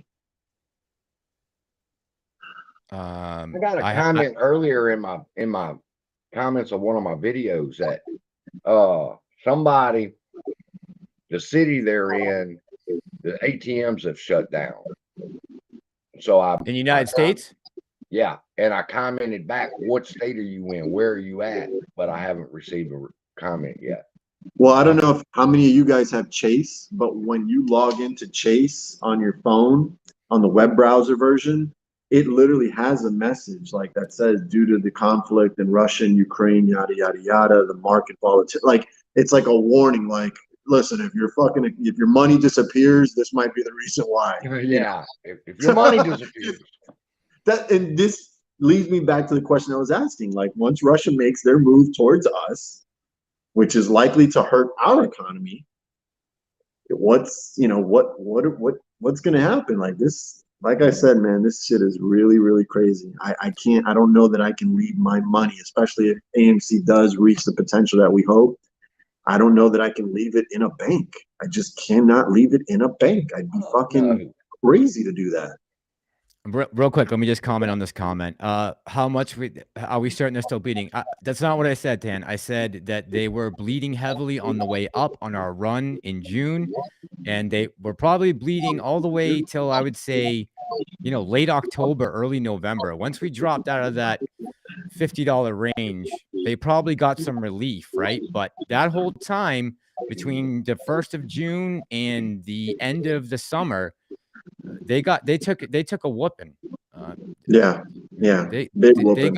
But they made a lot of it back because they cashed in on a lot of silly options that people played in the last 6 months, trying to guess what price we're going to end at on Friday. And a lot of people got screwed, and they made a lot of money back on young investors who don't know any better, who thought, whoa, what a great thing. They saw AMC run to 72, right? And then they decided that they're going to get in and start buying options based off that first run. And we never got back to those numbers again, right? We ping pong for a little bit. Yep. And then ever since then, we've been on a slow, steady decline. So, don't think that I don't think that they're hurting right this second per se, but we did put a whooping on them, and we put a whooping on them back in January too. I mean, we put Melvin out of commission. Citadel had to jump in and bail out Melvin Capital. So that's the kind of power that we can wield. Yeah. In case you guys forget. We have the ultimate power. The only thing is keeping everybody in line. That's really what it's all about. Can you keep everybody in line to buy and hold? That's the power we have. But it's going to be and that's the thing I wanted to ask you guys is, like, why haven't they let it run up a little bit and see what shakes loose? That's the thing that I'm like really like not understanding. Like, how are you guys not letting this run up to like the 30s, somewhere maybe late 20s, and see what shakes loose? Because I think that would be a great sign for the whole community to see, like, are we really as strong as we say we are? I hope we are. But if you start letting this thing run up to somewhere in the late 20s and 30s, the numbers are going to come back and it's going to show us exactly where we're at, you know, and hopefully fatigue hasn't kicked in. But, you know, everybody that comments on my videos have been strong, man. They're going to ride this thing all the way. And, you know, it's a great thing to see and it's a great thing to hear. But I would just love for something to happen to get everybody a little bit even more excited for the next step that has to be taken. We have like been in this lull now for a while. This little 14 to 18, 19 range has kind of been like, I don't know how that benefits you guys out there, like their position. But for us, we're not clearly moving at these prices. So I'm not getting it. Why wouldn't you let it run and shake the tree a little? So, Well, that would be a definition of a more managed event, right? Them doing right. something like that. So that's why I Yep. keep saying, how managed really is this? Because why wouldn't they try to do something like that if this is, as people claim, a managed event? Real quick, I want to say to Chema, how can we stay together? Bro, we've been, well, I mean, you know, I've had my channel on for almost a year now about with this stock. And look at the collaborations that are going on now. And John and CSI made a good point earlier saying that, you know, we had this first group of YouTubers who came in and kind of laid down the groundwork. And I'll include Roaring Kitty with that. You know, of course, he's a Boston guy. That's my man. But, you know, they came down and kind of laid down some of this groundwork and they got big and they made money. And they're probably a lot of them are out right now. I don't know. Did you guys see that video on Trey that Short Squeeze channel did? Neither one of you did? I may have, but if you refresh, So it was like 2 or 3 days ago, Short Squeeze channel did a video on Trey, and like his whole story basically from beginning to end. But like you said, those guys laid some of the foundations, right. and now we are on the other side of the two run-ups, right? January and June. Now we are on the flip side of that right now, and maybe it's our time to pick up the mantle and keep this smaller group more in tune and in touch with each other, where those guys were spread out so far apart because they had such huge followings and a million things coming at them at once. Maybe this slow and steady build and us keeping our heads in the same thing right now is the way to do it. And we've all been reaching out to each other. So guys, don't think that we're not trying to work with you guys here. And I mean, we're spending every waking moment something about AMC. Yeah. I hope that the audience can clearly tell the difference between this group now leading this AMC message versus the guys from the past. Like, there's nothing Hollywood about what I talk about at all. Like I said, my content is raw. It's I do it at a particular time of the day when I'm able to do it, and that it's all based off of, you know, watching everybody else and doing my own due diligence and offering my supporters, you know, what I think is going on from my perspective. I'm not Hollywooding it. I'm not selling merch. I'm not, you know, I'm not doing the whole thing, you know, like Matt Kors, like, because you can't talk to the people anymore once you've got 1 million people coming at you. You just can't. And the guys that follow me, and I'm sure the same with you, they would definitely attest to the fact that we respond to them. We engage with them. Like, we're there with them. We're just like them. We're shareholders in this company. We're in the same ride with them. And, you know, we're doing the best we can to drive this boat and find the answers that everybody's looking for. And that's all I keep doing every day, is just trying to help out any way I can. I've done so many different things. I've called.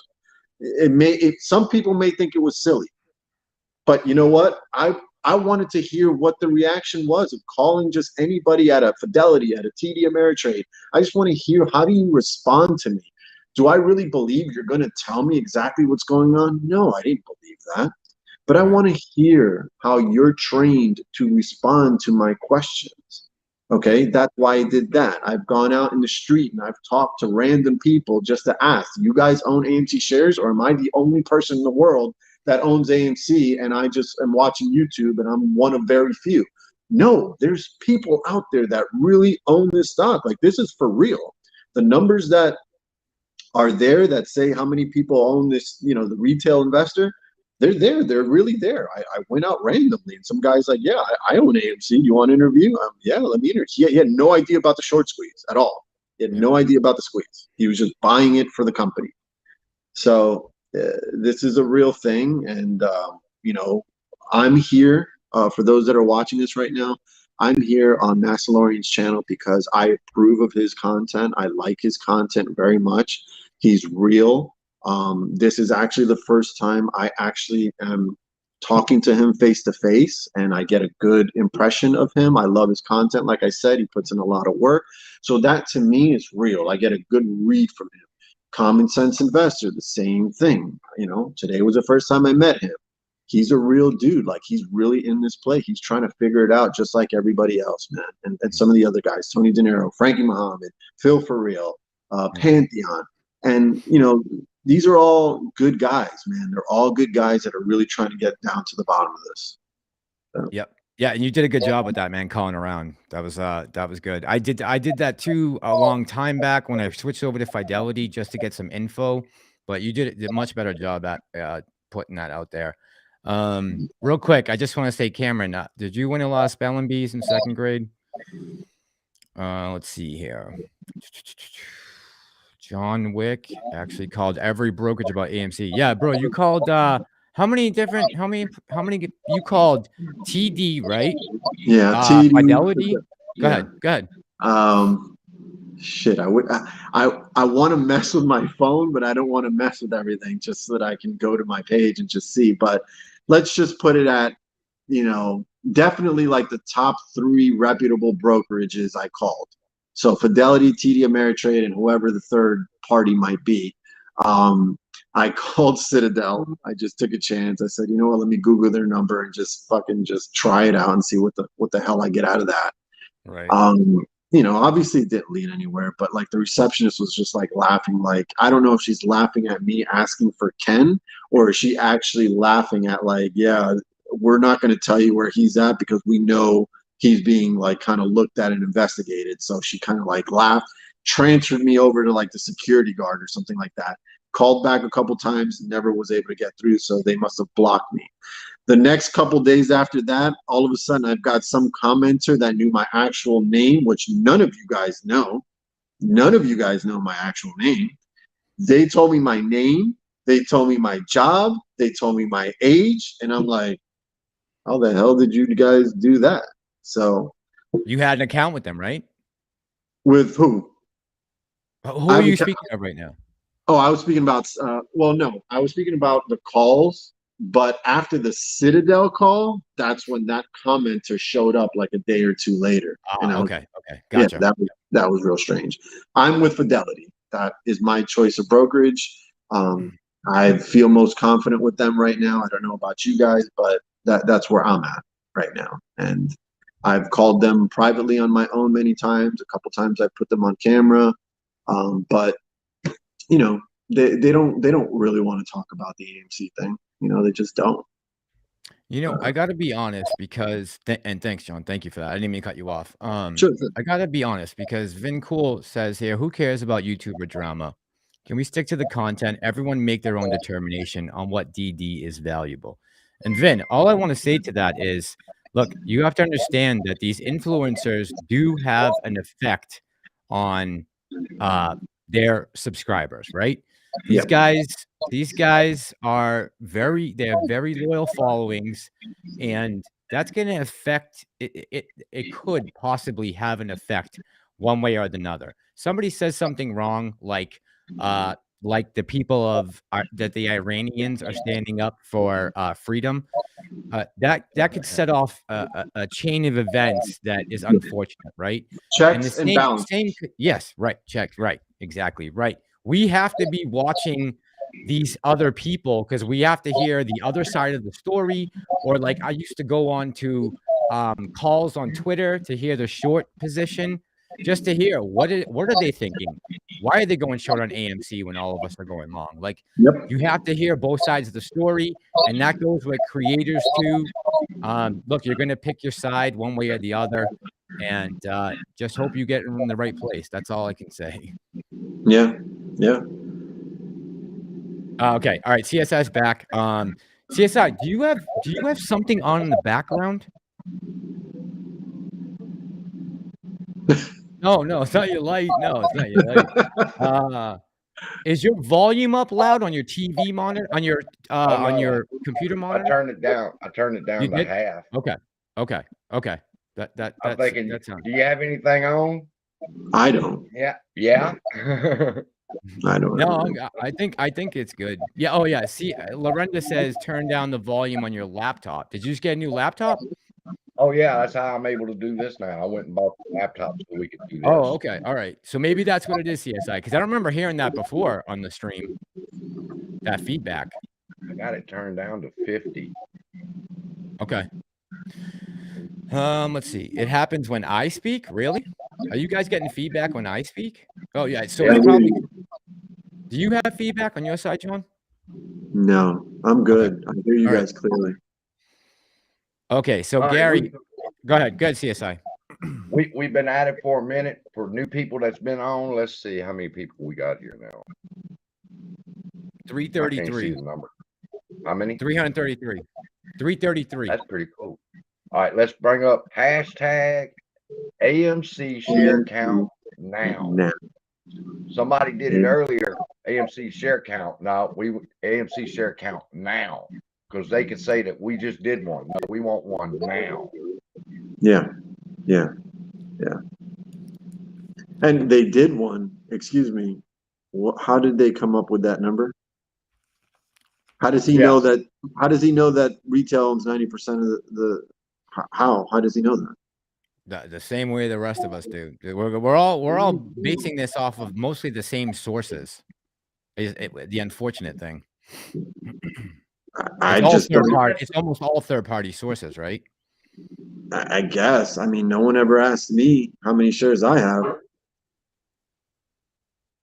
I just don't get how you know that 90% of retail owns the float. I don't understand how you come up with that. Can you guys explain that to me? Well, they could take the 13 Fs right from institutions, then minus whatever AMC execs own or whatever they have left, which I think is like less than 50,000 shares. And then whatever minus that from the float, right? Which is kind of what we were doing last week. We were taking those 13F filings from BlackRock and Vanguard to try to get the number to figure out where retail was at for ownership. I think me, Tony, and CSI were talking about last week, right? CSI, weren't we? Yeah, we were, because Jeff Forbes had made a mistake, like accidentally on the math, and said that we only owned like 54%. But let me ask you: isn't that still very vague? That can't be accurate without doing an actual share count. I don't think any of it's actually accurate at all. Okay, I mean, besides the 13F filings, those are probably pretty accurate because they're in black and white on paper, and you can see them. Right. So, I mean, that's the only that's one of the only ways that we as retail can get an idea of how many shares are out there still. So one of the only ways. I just don't get why this all has to be hidden information. Why isn't any of this just transparent? Why can't the public know this? Like on a whatever how much time basis, weekly, monthly, whatever it is. Like, why are we not privileged to this information? That's why I think that going to the SEC website and putting up a comment to Gensler and them, like it can't hurt, guys. It really can't. And at least you can say, I got my point across, and what they do going forward is up to them. Look, if we have to get these people out of these seats in DC, then that's what this channel will become. That's it. I mean, if we have to start a mass movement to pull people out of Congress because we need to put some pressure on the SEC, then maybe that's what we got to do, because there's an election coming up in 6 months, And if we don't see anything happening, then it's time for some people to go. They've gotten way too comfortable, and the lobby money is too rich for their blood now, and it's time for a regime change, possibly. I might have to hit up my guy, Ron DeSantis, man. I know he'd do that shit. Ron DeSantis, man, he gives no fucks. I don't know if Florida is going to give him up. Are you in Florida? I'm John? in Florida. You Yeah. are lucky. Yeah. So every time I see your video with a palm tree, I'm like, mother. Yeah, but That's you know, Okay. I don't mean to be mean, but we can't take any more people in here, bro. We are like fucking busting at the seams. The rent is out of control here. Like, it's crazy. They're just building more and more condominiums and rental communities, and it's like the rent is literally skyrocketed, like I'd say 30% easily. Everybody's trying to come here. All the New Yorkers are trying to come in here. You know, everybody's trying to get in here. They don't want to deal with the mask mandates and the vaccine mandates and all that stuff. So everybody wants to come in here. You gotta love the hypocrisy. You gotta. It's just, it's unbelievable. Yeah. When AOC ever showed her ass in Florida with no mask on, and some you know, pasty skinned redheaded dude, man, unbelievable. Got a question. Yeah. I read so much and watch so much. Sometimes I forget where it's at, but if Donardo is in the chat, don't they have a regulation that's pending comments on something called buy to cover regulation? There's a new regulation for buy to cover. That's on the SEC front page. That's on that page. I believe so. I believe I seen a video with somebody that was talking about the buy to cover, which means they won't be able, if they go buy something, then like AMC, well, they just can't claim that they're buying AMC. That buy has to cover whatever it is they're short. There has to be covered first before they can claim a long position. I see what you're saying. I mean, listen, there's a lot of things that are supposed to be happening, but clearly they're not, right? That's where we're at. Even as high. we got a lot of things in the pipeline here that are coming, but they still, I mean, we're still looking at April 26th, April 11th. Let me see here, April 11th or 30 days, whichever comes first. I mean, we're talking about over a month from now. The only one that's right upon us is this one from January 27th. This is the reopening of the comment period. So we got time to get in here, and you guys, like I've said before, and I know Tony's mentioned it, and these guys have mentioned it. Just go right to the SEC, the proposed rules page, and they're all right there laid out. You can click right on them and go give them a piece of your mind. Just be respectful and be careful with your private information, guys, because they're going to ask you for a couple things. Just, you know, be careful with your private information out there. You know, even though it's the SEC, I don't trust anything with 3 letters only in its name. So well, just be careful. Mass, your video's out, just FYI. Oh yeah, my bad. Thank you. I'm gonna put out a video soon.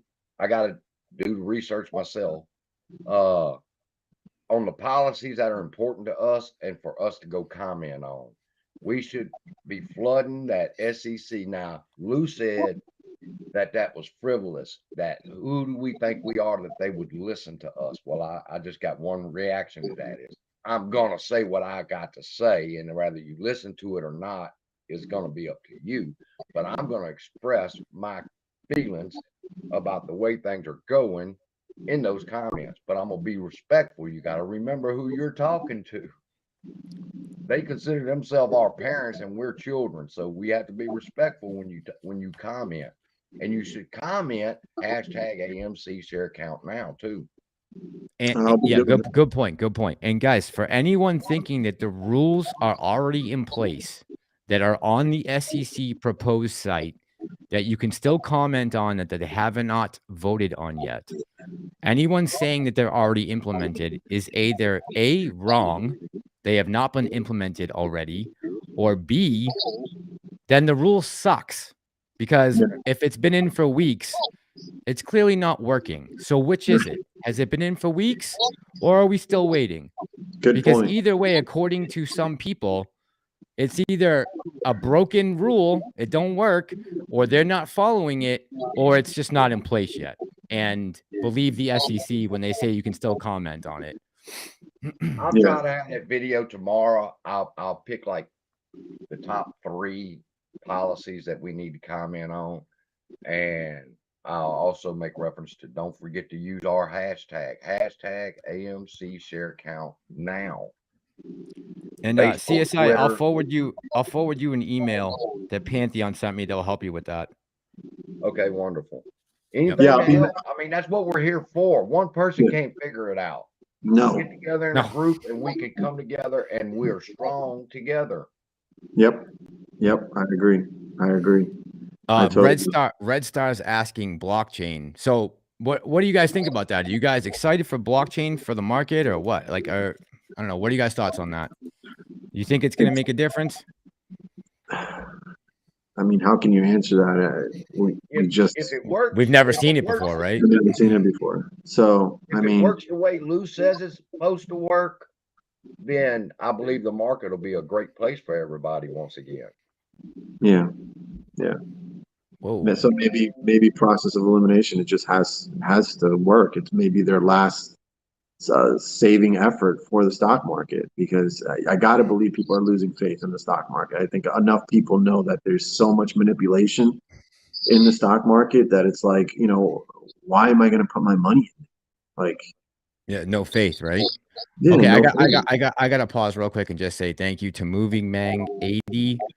He said, never forget power in numbers. The CEO just told you have the numbers.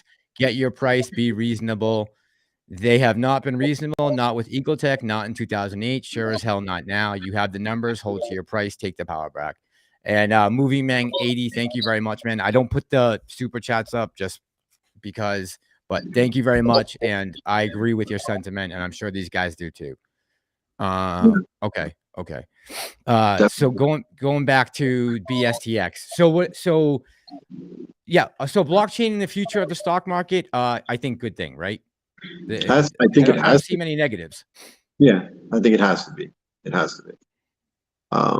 got to move with the times. I mean, listen, you were able to hide in the shadows years ago with the stock market. You got social media now. Everybody can talk to each other. If Mass finds something out and he tells me and I tell my people and my person tells that, you just spread like a virus. So how can you do what you've been doing all these years? You're getting caught now.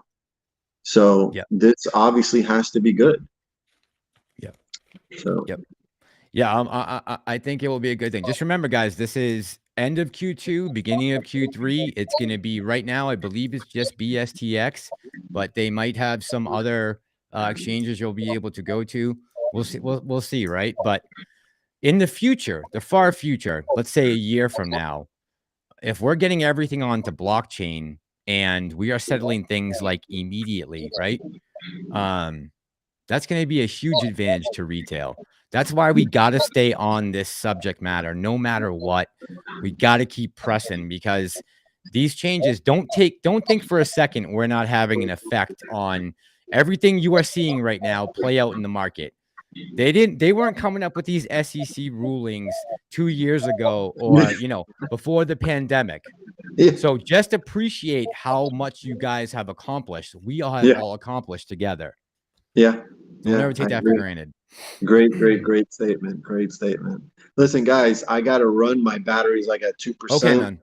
Okay. And hey, I really appreciate you letting me in. I had a great time. It was wonderful chopping it up with you guys. I hope to do it again. I said, shout out your channel, bro. Shout out your channel. Hey, John Wick Snipin, JOHN, Snipin, SNIPIN. John Wick, WICK. But yeah, like I said, I fully endorse you guys. I think you're doing a great job. I love your content. Like I said, I was always one of the guys that was just watching on the sidelines, and I just decided to get involved. So to any other person that's watching us, if you've got something to add, man, I don't have any problem with anybody coming out with a channel. And if you've got something good and interesting to say in a different perspective, or something that maybe nobody has said, come on out, man. If you own this stock, you have the right to talk about it. You know what I mean? We all are trying to figure this out, and nobody has the clear-cut answer yet. But I'll leave you guys with that. Again, Mass, thank you very much for having me, and I'll see you guys again. Anytime, brother. Later. Good night. Evening with you. Good night, buddy. Later, man. All right, CSI. And now CS. Oh, I thought you just left. Okay, good. We're good. We're good. You want to go top? Actually, let's go side. Top, bottom. Too many jokes there. Let's see. Hang in there. We are all tired of the manipulation. They can't. Yeah, man. Everybody is tired, right? I mean, I've talked to some of my friends, some of my allies, some of my fellow retail investors the last couple of days, and people are having a tough time with this. I mean, this thing has dragged on and on and on. And CSI, I don't know when you first got into this play, but for those of us who have been here now a year, it's like, man, the frustration is getting up there, and running out of dry powder is becoming a significant thing to think about. Like, how much more can I invest in AMC before I need to start, siphoning off my money to other places? I want to try and go cover this story about DC, and I mean, that would cost money, or I could not buy some AMC. Like, it just sucks being in this position. I just want this thing to rip already. You frustrated? Nice with the headphones, by the way. Yeah. Yeah, somebody commented I need to put on some headphones. So I said, okay, well, I can do that. Got to do this. Now, no feedback. It's perfect. Audio's perfect. Nice. Oh, awesome. Yep. I should have done this. All right. From now on, I know to put these on. Gotcha. Yep, for sure. You're going to hear a lot of voices coming up during the squeeze. The shorts have covered. Hold, and it's over. And all three of these voices is going to cause you to probably jump out early. The shorts have covered. That doesn't mean the play's over. That means the play just got started. So if you hear someone say the shorts have covered, then know that the fun's really about to begin, because now you got to deal with the rest of it. So if you hear the shorts have covered, it's over. No, it's just beginning. Hold. People will be screaming out, hold to this, hold to that, hold to this, hold to that, hoping to maybe keep you as a bag holder in all this. So again, the best way to deal with that is know what you want to sell at. Set it in your heart that you're going to be happy with that price, and be good with it. If it's 10,000 a share, then it's 10,000 a share. Be happy with that in your heart. If it hits it, you're going to celebrate. And if it only gets to 8,000 and it falls back down, you're going to be sad. But just be happy with what you've set your price targets at.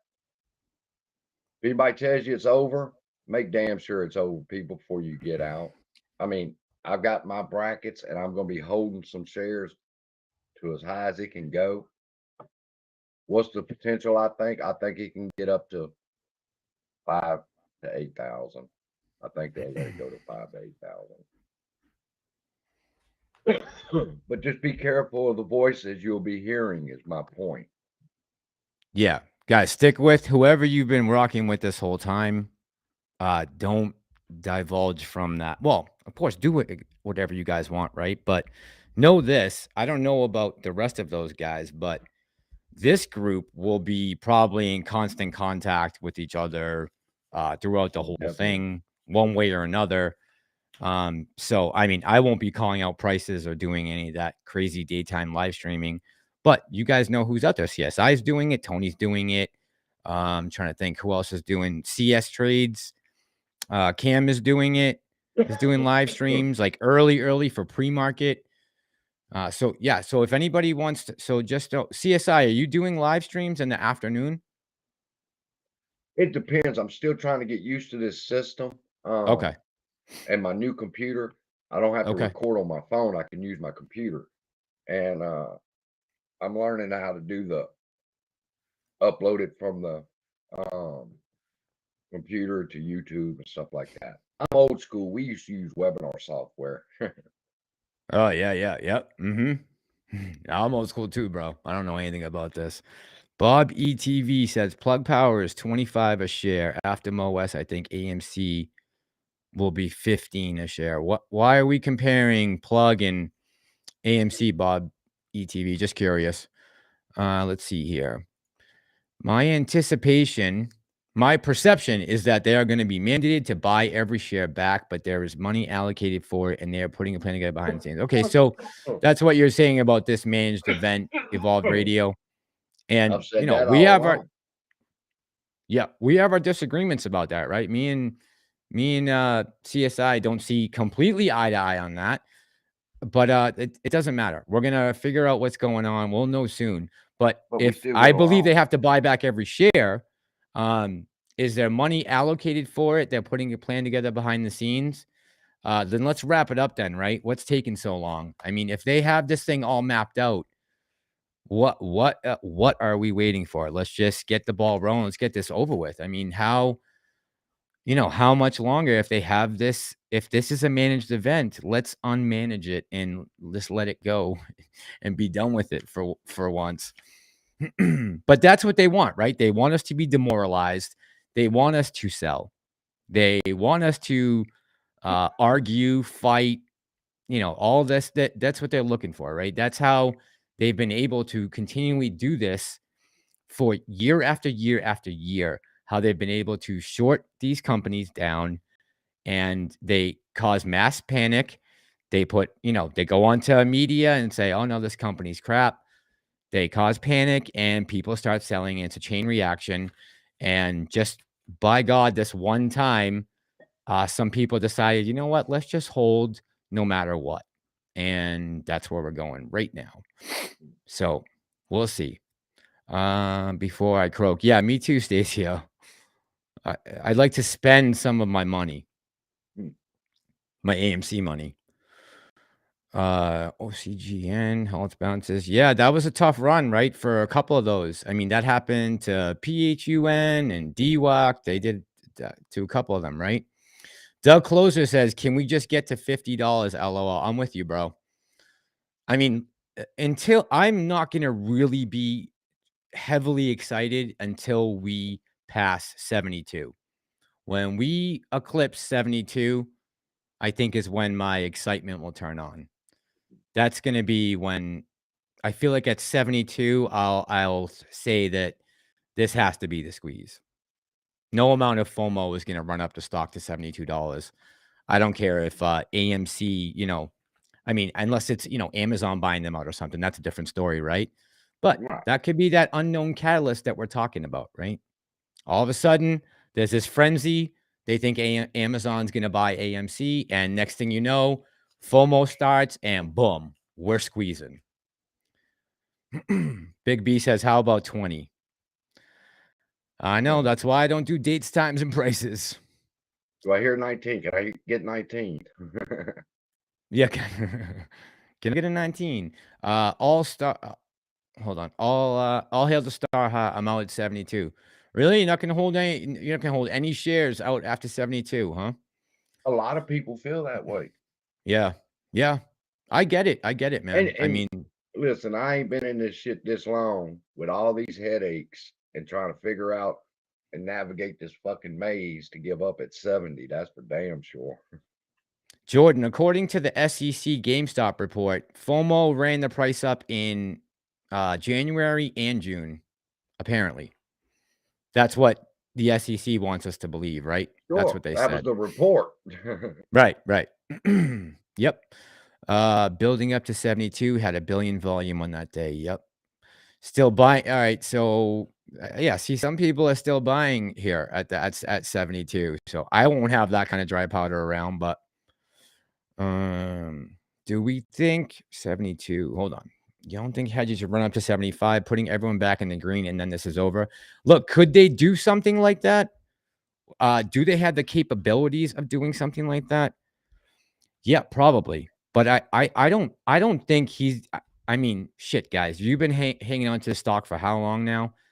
And I could see how 75 would be tempting, right? Just to get back to positive money again, especially if you got in late, like after June, right? You've been in the red almost this whole time. So I get that. I understand the frustration. You know, a lot of my portfolio is red right now. AMC is one of my only green stocks. Even GME is red for me right now. So I get the temptation to get out at that price because you've never seen green before. So I understand. But just understand, Gary, thank you. Have a good night. Just understand that a lot of us, man, that have been holding the stock for a long time are going to take out small pieces here and there just because we've been building up our share count this whole time. So we'd be able to do something like that. So if you have a chance, guys, and of course, this isn't financial advice, but if you want a couple more options, you know, stick a couple more shares to the side so you can get your initial investment back and then you can let it ride with a bunch of shares, you know? Let me say this, and then I have to go to because getting tired. Okay. I'm gonna tell you why 75 should not be your goal. BlackRock and Vanguard. How many shares do they own? We got the numbers. Oh, great. So it was, I think they had a total, let's see. So institutional ownership, they said was, we think at 187 million total. 187 million. Now, BlackRock, let's just say BlackRock. You see how they loaded up like they did? They have a plan. Their plan is for this to squeeze people. That's been the plan all along. I've shared that with y'all from the beginning. Now, the play is this: to sock it to the hedge funds when they have to start covering, the price runs up, that money goes from the hedge funds to BlackRock because they are so heavily in AMC. That's been the play all along, is to let it squeeze and take the money from the smaller hedge funds and give it to BlackRock. They've had to push it up. That's why people are talking about, they're implementing stuff now and it's fixing to run up. And I believe it's fixing to run up. But I believe it's fixing to run up because BlackRock's bleeding now too. See, it's the hedge funds that's been bleeding. Citadel's been bleeding. Vanguard and BlackRock are bleeding now too. If you think BlackRock is not deep into Russian stocks and bonds and their currency and everything else, what do you think they just had a G30 meeting for? And they invited Putin, get your ass over here to talk to us. Do you realize what you're doing to the economies of the world with this stupid shit? But he's rogue on them right now. So they've had to move things up, and it's gonna happen, people, because BlackRock don't want to lose a penny from the Russian situation, and they're going to take it from the hedge funds and deposit it over there. So I'm thinking BlackRock's holding to 1,000. That's what I really believe. They could walk away with I don't know. I don't know $15 about billion if they hold to 1,000. Yeah. I don't know. I don't know what their motives are. If they just want to have these shares to continue to lend out to people. I don't know what they're, I mean, listen, BlackRock and Vanguard are huge, mega monopolies, right? They are unfathomably huge. In the world. And on yeah, global stage. globally, yeah, absolutely, 100%. So I mean, of course, they're always looking to turn a profit, right? No matter what it takes, and we saw them doing it with real estate. It's more than just getting a profit. They're crushing the competition by loading up on AMC like they did, and they wait for the run to come up, and then they sell their positions. They have to transfer that money to them. They're crushed their competition, or vanquished them, as some people would say. Right. But what can you do as an individual investor? You need to take a proactive step. You need to go to Twitter. You need to comment on Adam Aron's tweets. AMC hashtag AMC share count now. And if you understand how to find the federal regulations, then go and comment. If not, we'll put a video real soon with the links of where you can go and how you should talk to them when you address your comments. I'll be working on that tomorrow. Yeah, definitely, guys. We got to make do that. steps forward instead of sitting here waiting on the money to come to us. We have to move forward, people. Their motive is the money. Yeah, money. Yep, 100%. Hey, All Whimsy Hail the Chick. Star says, I got am a a shout out DOD to Whimsy employee. Chick. Go ahead. BlackRock managers, TSP, they have so much. They are ridiculously wealthy. Those BlackRock and Vanguard. I mean, ridiculously wealthy. I think Yeah. they create new words for motherfuckers like them. Wealthy ain't shit. It's crazy. Ken Griffin's wealthy, and he bought the Constitution. Right. Yeah. Right. Because he just got 30 million to throw around. Good night. Good night, Victor Electric VV. And God bless.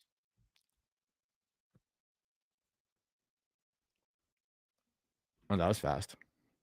I didn't even know he was leaving. Okay. So it's just me and my subs right now. And I'm all by myself. All right, let's see.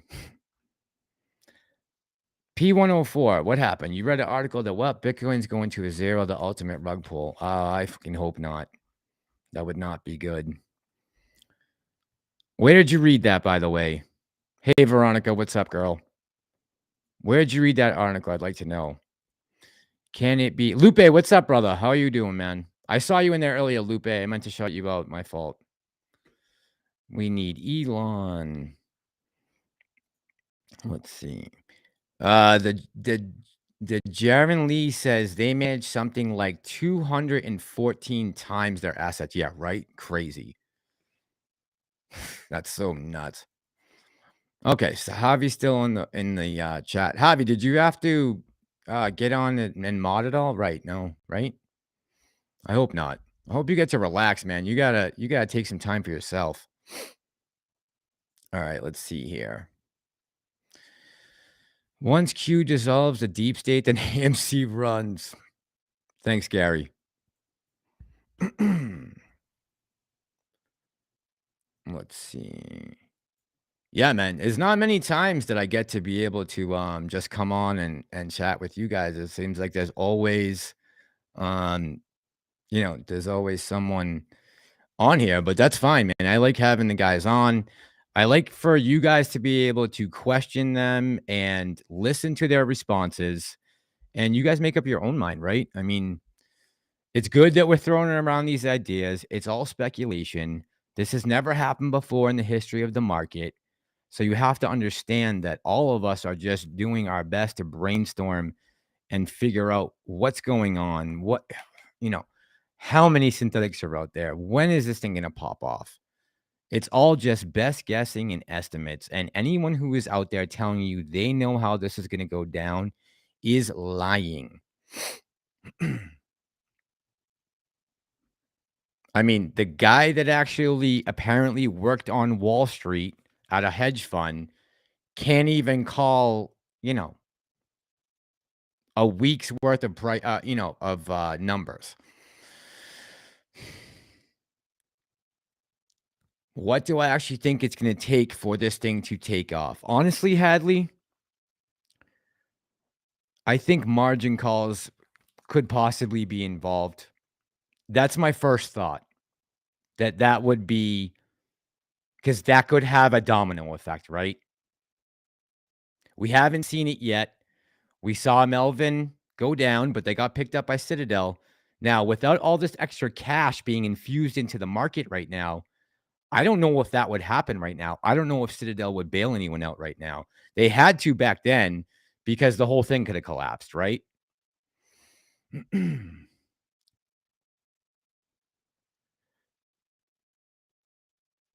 Well, okay. So David, I don't talk about like prices too much on AMC.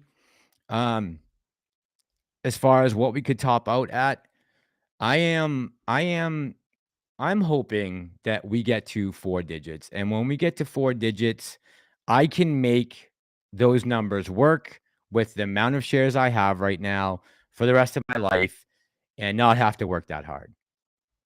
I'll put it that way. And I hope I'm not trying to be rude. There have been so many people who have come out with dates and prices and times in this, and none of it's worked out. And that was one of the reasons I started my channel way back in April, was because there was so much clickbait coming out at that time. I couldn't stand it. All right, Ape Source Wall Street. Have a good night, man. Appreciate you. Defaults on MC could, 100%, right? So Ethereum, man. So I don't really have a ton of cash in the bank right now. Most of my money is in the stock. I've kind of been using that as my savings account per se.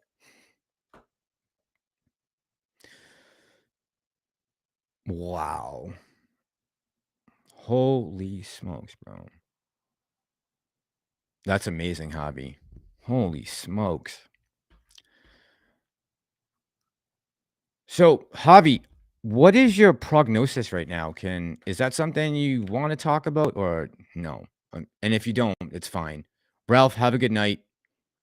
Thanks for coming by, man. Appreciate you. Movie Mang 80. Yeah, man. Appreciate you. And thank you very much for the chat, man. I'll make sure that goes into something good for this channel and for the rest of the community. And just so you know, I just don't put up super chats because I don't want anyone to feel like it's any more or less when someone does that. I just like to put up as many comments as I can. Okay, let's see here. I saw someone come in and say, "Hey, Mass," that I haven't seen in a while, and I wanted to say hi to them. Shoot, I can't remember who it was now. Damn it. There was one of my OG subscribers that was just in here. He came in late. I think it was Walter, but I'm not sure. All right, let's see here. AMC banking, credit cards, and own crypto. Yeah, Evolve Radio, right? We're waiting for that crypto, right? We want that coin. Tony's idea is great. I'm really excited for that. And look, that's good news. If they're working on that, they're planning on that. They are planning on bringing it on live. That will be awesome for us. That will be amazing. I think yesterday was one of the best earnings calls we've had, to be honest with you. Citadel gets cyber attacked.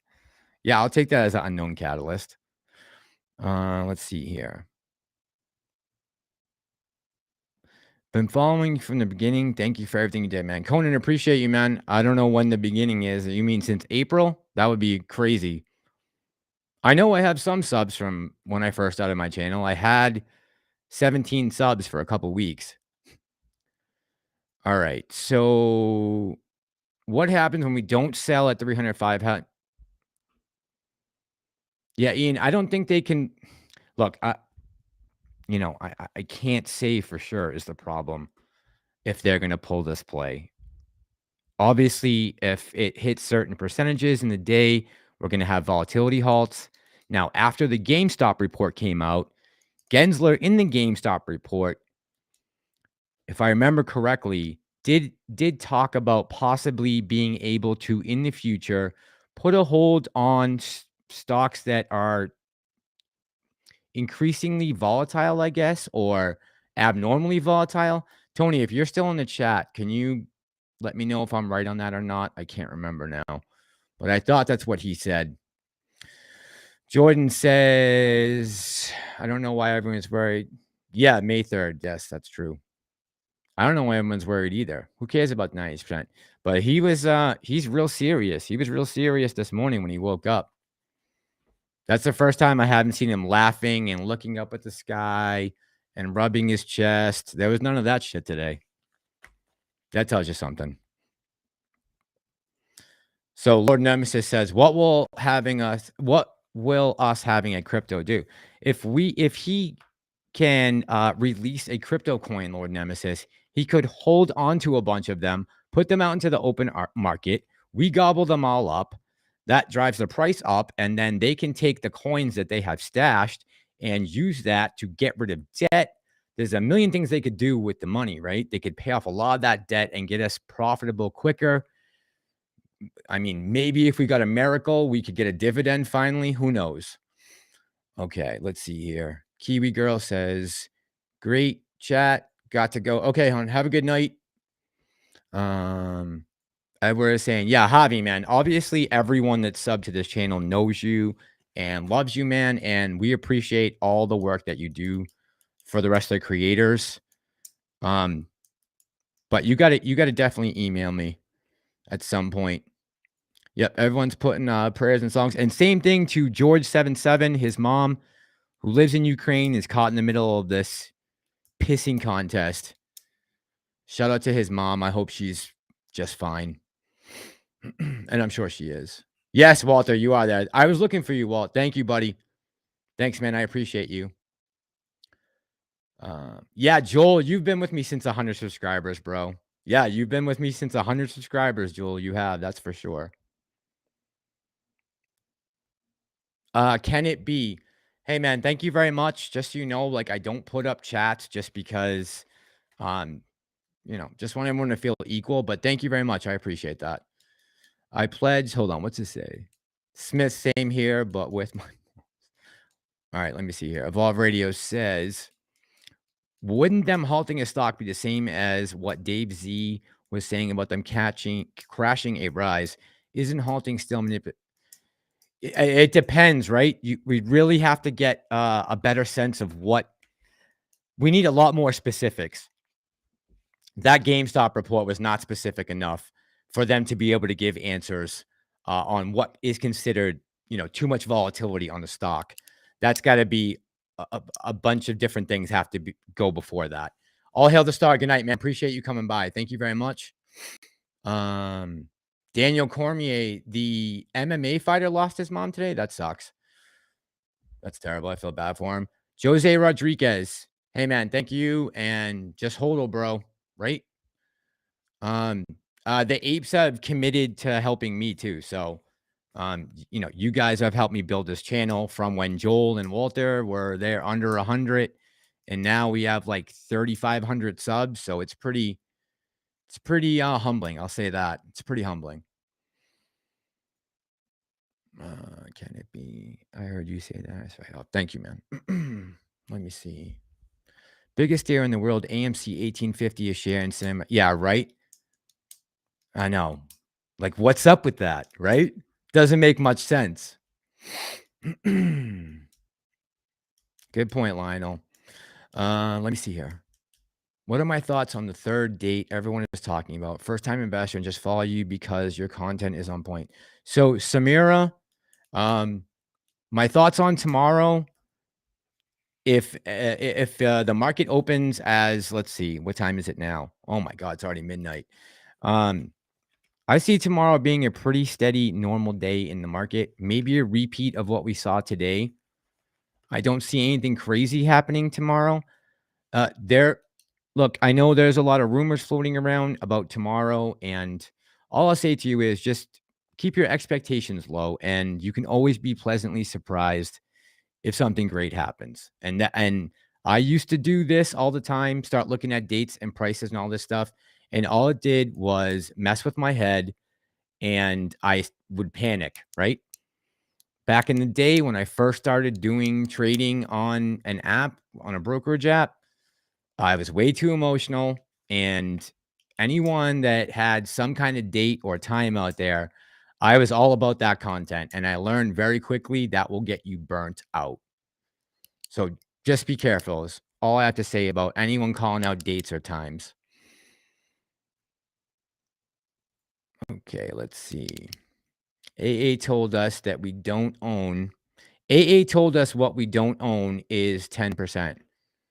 Yeah, Christopher, he said retail owns 90% of the shares. Yes, that's correct. Fahad, thanks, man. I appreciate all of you guys, man. If it wasn't for you guys, there is no channel. So thank you. Tweet to AA that all ups are moving to yeah, right. We should do that. 24 money. He would freak.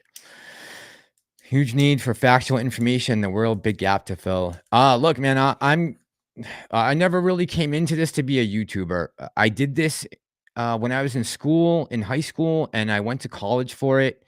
But I actually wanted to work in film, to be honest with you. I wanted to always do film production. And then I just kind of ended up getting caught up in journalism a little bit in high school and more so in college. And when this play came along and I started finding out about what happened in January with the GameStop squeeze, I really looked into this DD. Especially, I told my subs this a long time. AutoBits DD that he did was Citadel Has No Clothes and House of Cards Parts 1 and 2. I read Susan Trimbath's book and thought we had a good opportunity in front of us. And here we are.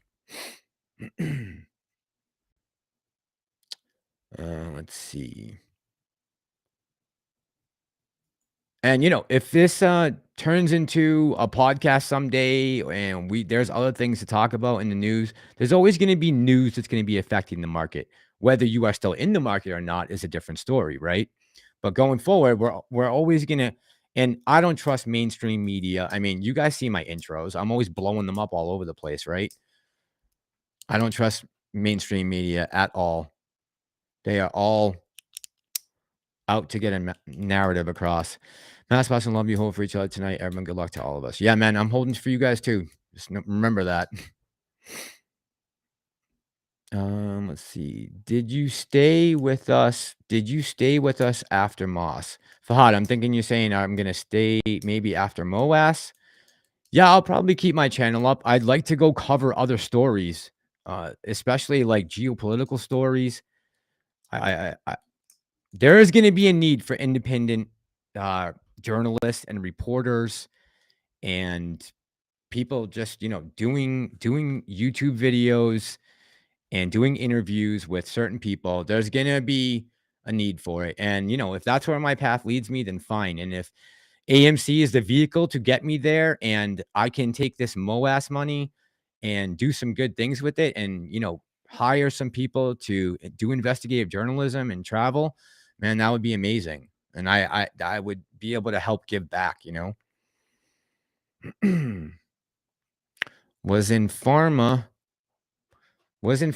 plays during COVID. AMC is child's play. The squeeze will happen when it happens, Harry Parrott. Yeah, right. We're waiting for that unknown catalyst. And when it happens, we will be the first to know about it, right? Hobby is saying boss blunts my stream tomorrow. Hobby, if you ever get a hold of him, tell him or see if he wants to email me or share email addresses. I'd like to get a hold of him at some point. Stephanie says, would a divided cause shorts to cover or no? Would a dividend would scare the shit out of them, that's for sure. Even, and I said this a while back, even just the threat, like when they talk about Trump demolishing the cathedral there in Moscow, when he supposedly said, you don't want to see those tiny golden domes turn to dust. Just the threat of a dividend could scare the S out of them, right? Don't even necessarily have to implement it. If their rumor got thrown around, and this is probably going to come back to bite me, but even just a rumor out there that AMC could possibly be giving a 2-cent dividend, that would cause some serious FOMO. That would be an unknown catalyst, that the types of things that we've been talking about. She said, damn autocorrect. I hear you. So Hobby, definitely email me because I wasn't able to keep up with everything, but definitely email me about your health too, man. I'm a little concerned. I didn't realize how serious it was. I hope so. Boss is the GOAT. I don't know. So how would me and Boss get along as far as conversation goes? Would it be like too out there or what? Grab a helmet and vest and live stream from Tim Pool style. Yeah, Jordan. Yeah, I mean, that's really where he got started, right? Occupy Wall Street, which I think we are Occupy Wall Street 2.0. But that's, yeah, and Tahrir Square with the Arab Spring. That's where he got his start. And he was in Ukraine in 2014 when they overthrew the government. AA said 90% of the 516 million free float, not including index funds, which are about 90 million shares. Right. Not including index. Right. So I think I said the numbers right earlier. Then 187 million was what we were looking at. And then when you minus that from when you take away the 187, wait. 116 million on loan. Right. Okay, that's right. 516 in free float, not including index funds. Yeah, we had the numbers right. We did. Let's see here. Tony, you got that right, Stacy Cal says. Yeah, I mean, that's down the road. Right now, I just want AMC to fucking squeeze hard.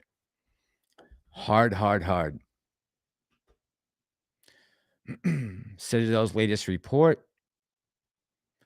I wonder if Tony got that email, the same one I did. Harry Parrott, thanks for the compliment, by the way, man. Appreciate that. Let's see. It's always the common folks that have to suffer when the old got. Yeah, Chad. I mean, I hate referring back to my videos because it's like, oh, go watch my video, but whatever. And in my video earlier today, I was saying, like, look at the State of the Union address. Biden gets up there and Pelosi is behind him, and he's talking about the Russian oligarchs and how they are squeezing off their funds. And I'm thinking to myself, and Nancy Pelosi, fixing her teeth. It's like, wait, what? You're standing up and clapping, but really you're doing the same thing to your people, Nancy. You do understand that, right? Like, the hypocrisy is just nuts. That's right. He did say over, right? Or he said, what was his actual term? He used the actual words. I'm trying to remember what they were. Somebody else will know the answer to this. Number of shares. All right. Boss seems pretty chill to me and smart. I think you guys will get along okay. Definitely different styles, but you're both open to opinions. Okay. Yeah, man. I'll always be down to do a collab with anybody that wants to come on. Oh man, Jeremy, I would love to get on with James and them. That would be a dream job, right? Especially with the way all the other like small independent news companies just like totally went way off the deep end on the left. Like like Vice, what the hell happened to Vice? Vice used to be a cool show, a news show that had all these different stories from around the world that no other media outlet would go cover. And then I don't know what happened, man. They just but yeah, man, Jeremy, that would be a dream job to go work for James O'Keefe at Veritas. They do some amazing undercover investigations. I mean, amazing. Let's see here. Are uber rich? Are no bet? Exactly, Harry Parrott. Exactly. Tony is saying, David, as we should. Pelosi, bring her in. Let's see here. Yeah, man. Pelosi's a big liar. Could the hedge funds cover partial and kick the rest of the can down the road? Ron, of course they could, right? They could find some method to possibly continue this longer. I mean, they've been doing it for over a year now. So that's, of course, always a possibility. Cryptically, that could mean 300%. Let's see. AA also stated that if there's that's right. He did do that, right? He stated if there are any lawyers listening right now before saying over the 90%. That's right. He did say that. How about this? Why these large hedge funds wouldn't keep buying to short it out to the point to help their pals cover their short positions by drive us out, then get back business again as usual. Refi man, buying to short it out to the point to have their pals cover their short positions by driving us out. Well, it's not working if that's what they're doing, man. They haven't been able to drive us out yet. The stock is still hanging around $18. Still hanging around. Webstar 170BX. Really? Stewart came out at Gensler? Oh, that's great news. I didn't know that. I'll be looking into that. Thank you, my man. That was on Stewart's podcast, right? I'm assuming the new one. Yeah. Did anyone else see Nancy Pelosi doing this last night? What the hell was that? Like while Biden was speaking, she was like, oh, rubbing her wrist together. She looked like a praying mantis or something.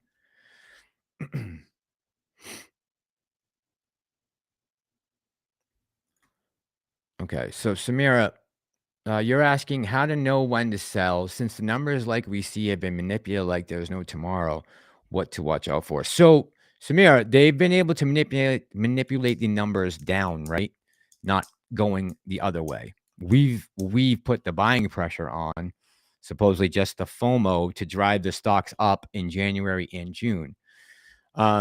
So as far as when to sell, really that's up to you. What I will tell you is that make sure you have enough shares so that you don't have to worry too much about bag holding. Make sure you can get back your original investment. Make sure you can make a boatload of money. But make sure you're not left holding the bag. So just keep a good number of shares, especially when it's only, $17 right now. So you'll have different options whenever this thing goes off. You won't just be tied to, a very small price range. That's my best advice to you. Stacy says, you and boss would be fabulous. All right, I got to talk to this brother then. Let's see here. Those Pelosi, yeah, it was creepy, dude. She looked like a praying mantis, like behind, like she was gonna rip Joe Biden's head off. After sex. Or before. She even looked like before. She wasn't even waiting.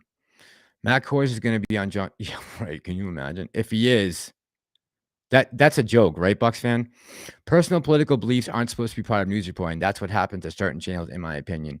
Agreed, man. It's so hard to stay unbiased, right? Well, like trying to keep your opinion out of it and just talk about the facts. The only thing that sucks is, there's these guys out there, Teal and Griffin with Citadel and Teal, and these other guys who are just dumping money onto the politicians on both sides of the aisle, right?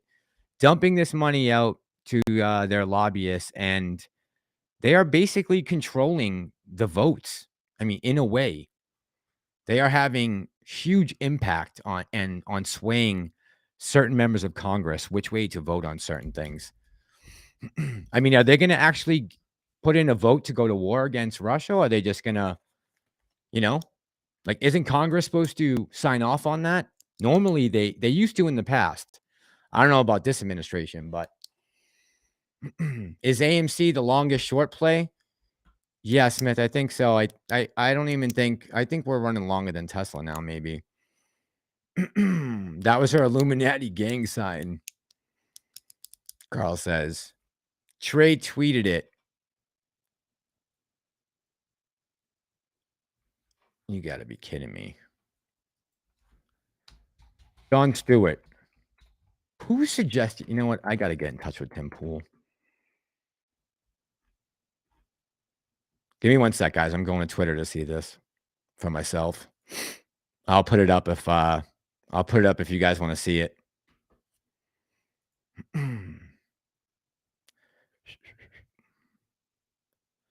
All right, let me see here. Trey.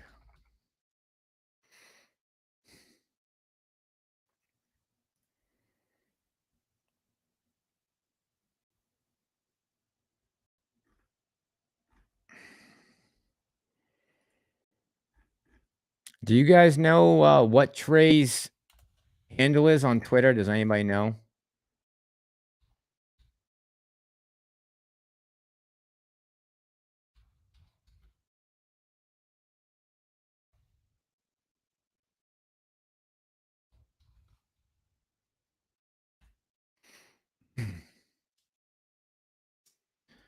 Who's got it here?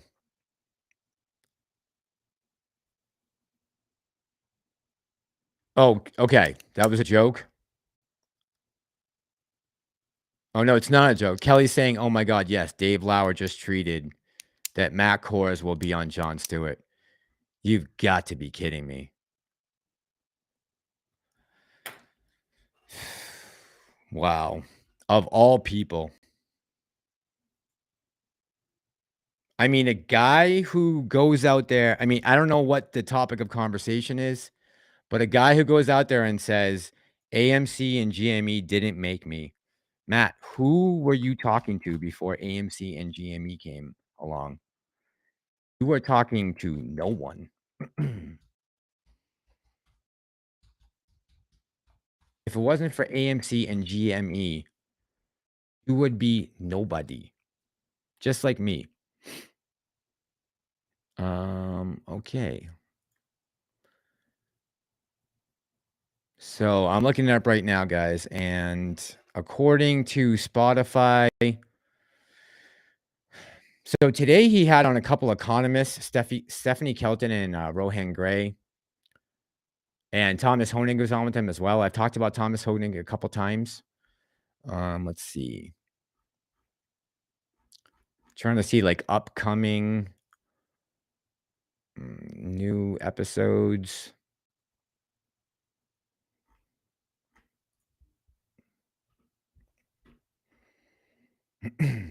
If it wasn't for Trey, Matt would be nobody. If it wasn't for Trey Kelly, a lot of us would be nobodies. A lot of us. Trey brought my attention to AMC.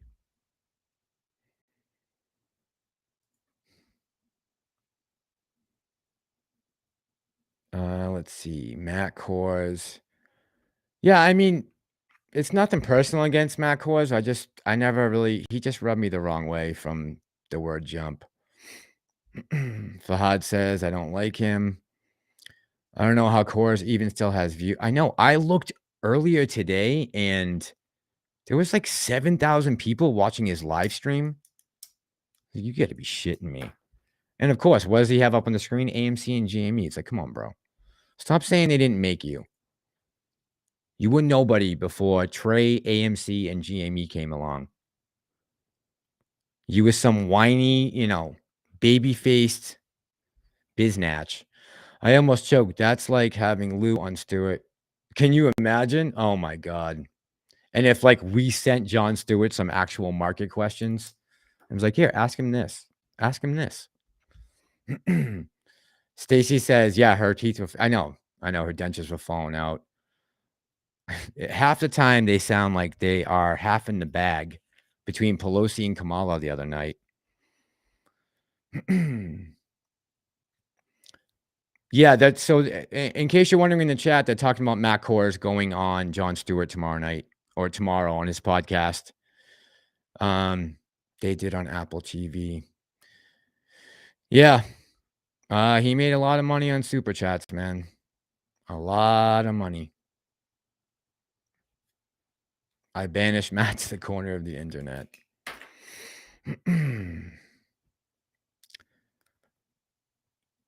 I wonder what Jon Stewart's going to talk to him about.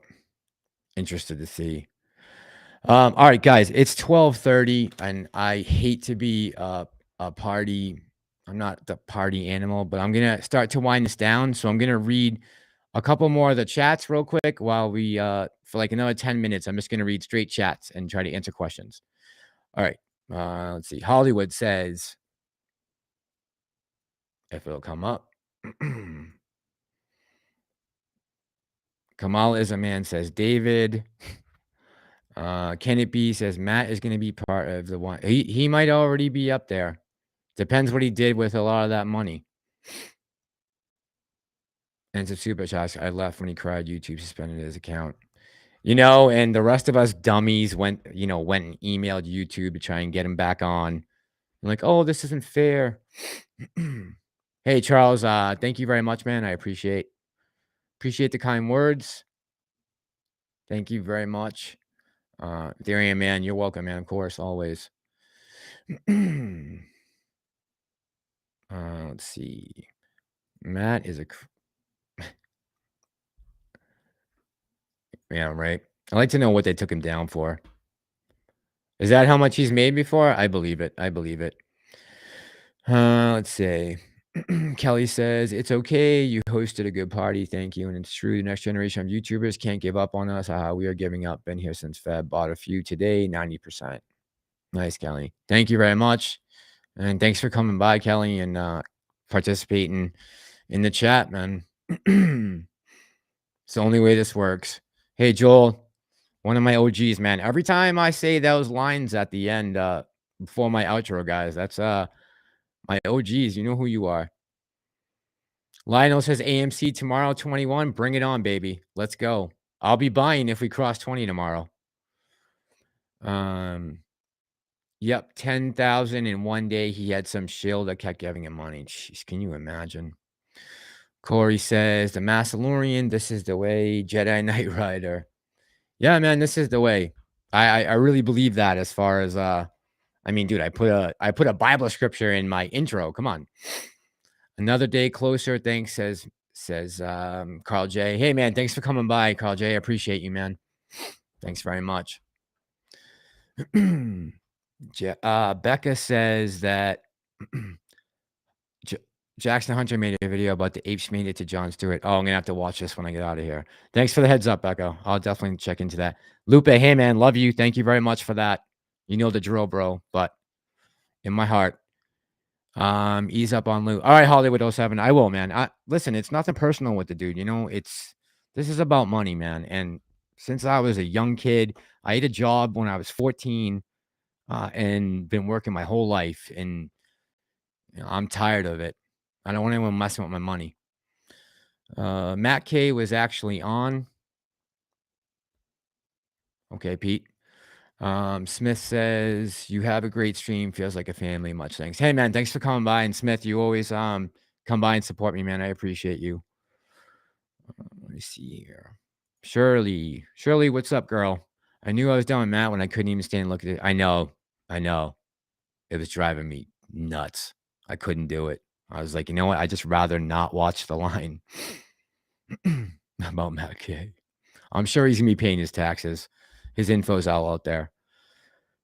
I guess tomorrow, chat, do you guys know? Is it actually tomorrow that he's coming on or with Jon Stewart?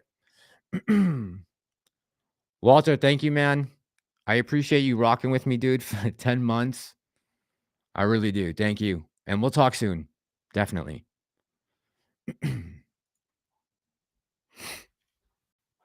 Had an idea. Did some DD on Ukraine. Crazy biolabs backed by U.S. oil gas.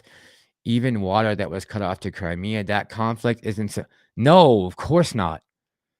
There are so many underlying factors right now, Harry Parrott, going on with this Ukraine. It's really a U.S.-Russian struggle. The Ukrainians have a very small part in this.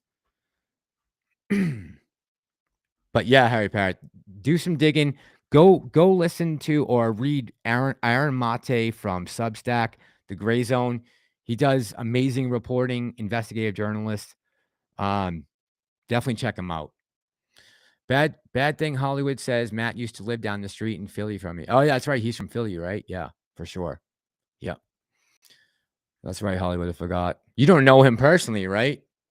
Probably not. The dude probably never left his house. What bothered me most about Matt was, yeah, so Stacy, I don't remember back in the day, but yeah, I think that was the biggest gripe, right? That he wouldn't answer anyone's actual chats, like how we're pulling up chats here all the time. He would only do super chats. Yeah, that sucks. The Lord's Prayer is on my wedding ring. That's cool, Corey. Nice. Yeah, I found that scripture a while back, and I was actually I've known about it for a long time. I just forgot about it, and then I found it again. Let's see. It's kind of funny they have that in the Bible. Ukraine government corruption with USA. Yeah, not the people, right, Lionel? It's not the people, it's the governments. Let's see. We have to bring attention. Yeah, man, listen, CN, if he would just go and do like entertainment, like, and just stop talking about specifics about AMC, no one would care. No one would be talking about him. No one. It's the FUD. that we all have a problem with. Want the truth? Watch Chuck with extreme gains. Stock market is rigged. Oh, Jason, I think we know that. We know this market's rigged. But I have heard good things about extreme gains, Jason. Has AMC or GME ever been discussed on Howard Stern? Not that I'm aware of. 24 for the money. And that dude has become what he used to despise, which was Don Imus. Now, Howard Stern is Don Imus. He is turned into the thing that he used to loathe. Putin is in beast mode, removing DS US Biolabs fact. Shirley says, yes, I hope so. As long as our story gets exposure, just hope Matt doesn't plug himself. Oh, I haven't done any like solid videos on cores. So maybe this will be interesting tomorrow night or tomorrow. Powers that be are trying to short the world. And they're doing it right under our noses. But we are trying to put a stop to that. Chad says, somebody from Ape Nation needs to get on the Jimmy Dore show. Yeah, man, that would be awesome. I know some of you know that I've talked to one of the guests from Tim Pool's show since from a couple weeks ago, and we're still in contact and we're still keeping an open dialogue right now. Just so you guys know that I'm still working on that. Let's see here how he represents himself, I guess. Yeah, I know, right? I'm interested to hear that too. After he shits all over AMC. Biden crime paint. Yeah, Chris. When it boils down to it, this is all about oil, money, and power. And on the oligarchies on both sides are saying F the Ukrainian people. They're just going to be caught in the middle, unfortunately. Let's see. So Smiley Guy Mo said it feels so hopeless. Sometimes all we can do is hold, I guess. Yeah, Smiley Guy Mo. Just keep your head up, man. Listen, we've been in this long enough. We know the drill. Harry Parrott says, loved Imus. He was far more edgier when he got older than Stern. Stern became more extreme when he signed his deal. Yeah, but, Imus towards the end, I don't know. Maybe he hasn't turned. Maybe that's not what Stern's turned into. Stern's turned into something I don't recognize anymore. I mean, I used to love listening to Stern. Back in the day when he had Artie Lang on, oh my God, those 10 years that they were on were amazing. Stacia says, good night. You have the best intro too. Thanks, Stacia. Hollywood saying oil money. Samira says, we should get on Joe Rogan podcast. Yeah, believe me, it would be awesome. I should probably try harder to try to push to get onto or get somebody onto some other podcasts. This is just speculation, so I'm not putting you on the spot. But do you think that a regulator has evidence on his desk violations of law? Who are we talking about, Chad?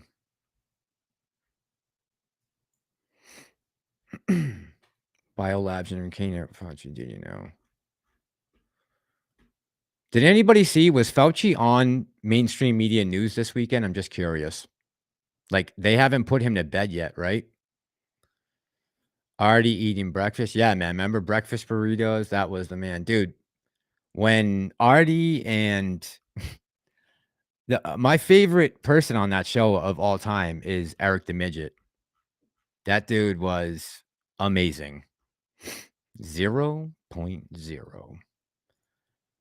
Javi is saying follow him on Twitter, guys. You guys all love Javi. Definitely go follow him at Twitter. There's his handle.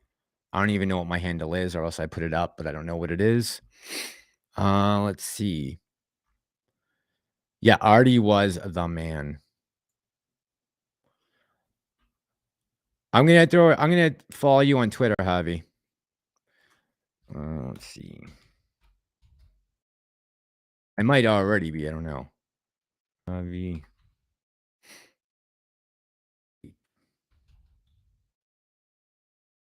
Oh, yeah, there you are. All right, buddy. You're in. I am now following you. The hedge funds. Okay, Chad. So you said the hedge funds. So let me just plug in that word. Putting on the spot, but do I think the regulators have evidence on the hedge funds desk violations of law? Yeah, the DOJ wouldn't have announced that they were starting up this whole big thing if they didn't have some paper trail or some inkling or some notion. They got to have something. Don't forget the truth. Pantheon's doing a live stream right now. As far as I know, he was doing like a face reveal. So, and you know, those guys are always invited. I've always told them, all of them, they don't have to ask to come on. Just tell me where to send the email. Hey, CN man, thanks very much. I appreciate you. Yeah, thanks, man. I appreciate you. Thank you. Loai, what's up? How are you tonight? Finished work now, AMC. I did send you back some I think I responded to your comments earlier today. Let's see. Shirley NG, right? This person is in twice of defense. Oh, I don't know. Maybe I do need a psychologist. Listen to Tim Pool tonight. His guest was on Rogan not too long ago. Supposedly neo-Nat. Yeah, Harry Parrott. I talked about this in the video, right? The Azov battalion that Zelensky put into the National Guard before Russia invaded, and they were showing on mainstream media clips of the old people and the younger people who they were training to fight. Those were all that Azov battalion that are literal Nazis. Like they can trace their roots back to World War II and Hitler.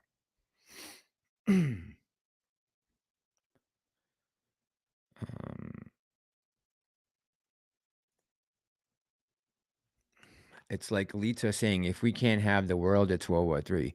I know. Doesn't it feel like that a little bit? Like they're like, you know what? Well, I know it does feel like that a little bit. I said that to someone earlier today. Oh, Kelly says not meat cores. Okay. Thanks, Kelly. I try to be a little even keel. And the pale horse rides. Yes, yes.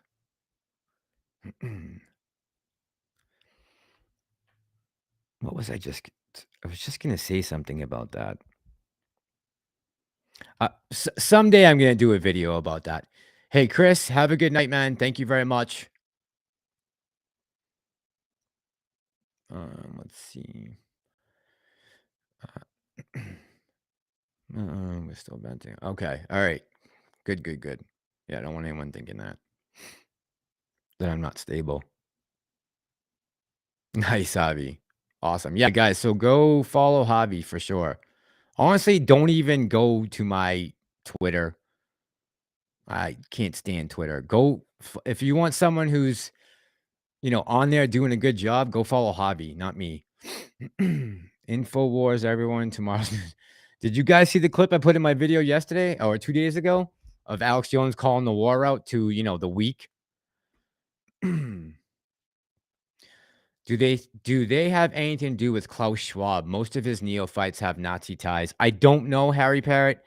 I haven't seen anything that ties this Azov battalion or the Ukrainian government that's in place right now with any ties to Klaus Schwab. But that doesn't mean that there aren't possibly people who are part of that, you know, World Economic Forum, young leaders somewhere in the Ukraine pipeline. Loai says, crippling Russia is not going to make it better, but may escalate the situation with Russians similar to World War I and II Germany. Yeah, we have to be extremely careful going forward with what we say and what we do. Extremely careful. I don't think certain people understand the consequences that could come from someone misspeaking or taking something out of context. I mean, look at what happened. Joe Biden said, if there is a minor incursion, we won't do shit. And what happened? Putin made a minor incursion, and he called them on it.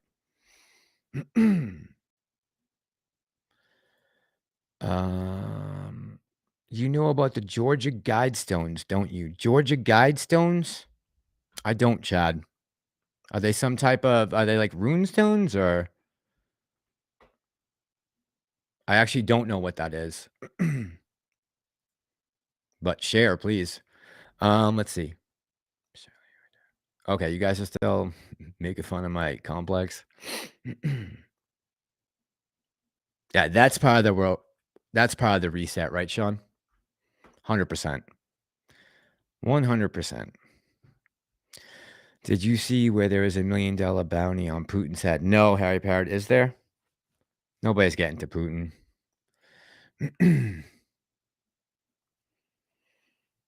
Yeah, I talked to Phil before, and I said he was more than welcome to come on. I actually talked to him to ask him some advice about something about my video, and he said if he could, he'd be on, and obviously he couldn't make it.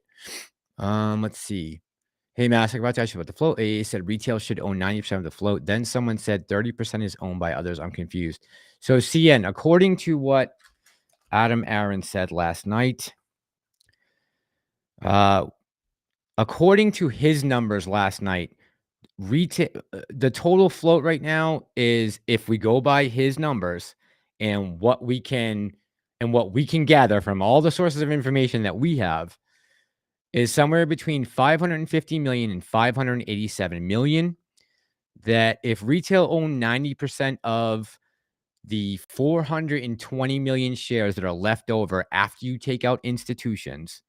So according to this, the institutions, after you take out that percentage, 10%, you come down to 400 million for retail investors. That is basically what he's trying to say. But remember, he is, he can't talk about certain things. He can't say other things. He has to be extremely careful with the way everything is worded. He probably had an attorney with him on the call last night, if I had to bet. Can it be? Oh, see, and the biggest thing is, we've been saying for weeks, man, for months, that retail owns at least the float a few times over. So are you really going to get bogged down with the, this 10%, 90%? Forget it. Let's see.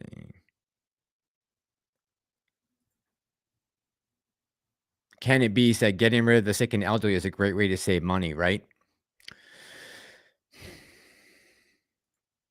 All right, let's see. Get Joe Rohan and Russell Brand. Have you seen how many followers? All right, good night, Stacey. Yeah, Russell's got like 5 million. He's up there. I shouldn't say hate. I never liked Russell Brand until he started doing this podcast. Harry Parrott says Russian businessman Alex Konyankin has offered a $1 million bounty for the arrest of Russian President Vladimir Putin. I mean, Putin's trying to get Ukraine to overthrow their government. I don't know about, Russia has had enough civil wars to last a lifetime, right? That's the last thing I would want for them. All right, Corey, here we go. I don't know what the Georgia Stones are, so I want to see. Georgia Guidestones depopulation plan of the Masons goes along with Lucifer and the Freemason time capsule. Holy smokes. Denver Airport. Oh, my God. And the murals. Yeah. Yeah, I remember that story. I remember reading about the murals and seeing them, and this big conspiracy theory that there's some huge bunkers underneath the Denver Airport, or there are bunkers down there. But from what I understood, that was always part of the plan to build that infrastructure down there for the future. So I don't know. I'd have to look into it more, Corey, but I do know, I didn't know what it was called, this whole thing here, but now I know. CN saying, oh, okay, I was thinking the same. Yeah, man, right? I mean, why are we sweating this small little peanuts amount? Shirley says, Mass Peace, thanks for a great time. We love your hard work and you are awesome. Love how you bring together community. Kelly, thanks, man. Thanks, woman. Thanks, girl. I appreciate you. Yeah, really, guys, you guys make this happen. This is a group effort, a team effort. I wouldn't still be holding if it was for you, if it wasn't for you guys. If Bush's, Fords, DuPonts, and more didn't fund Hitler, then Hitler would have had fuel, rubber, and more. So funny about brand. I feel Walter says, so funny about brand. I feel the exact same way. Yeah, right. But he, yeah, they haven't been able to shut him up either, right? They tried a little bit of cancel culture on Russell Brand and it didn't stick. And it's funny too, because they seem to be dropping the narrative on Rogan all of a sudden. Have you noticed in the last couple, I don't know, since the war started, no one's talking about Joe Rogan anymore. Interesting. Let's see. Alicia ETV says Citadel will cover after Griffin receives charter to be a bank. His 2013 speech at the Economic Club of Chicago tells of Goldman becoming a bank the weekend before the 2008 crash and was bailed out. Interesting. That's an interesting take. It's an interesting take. Wolf tickets on Wall Street. Russell Brand went from now leftist. I know, right? They would call me a far right extremist probably right now.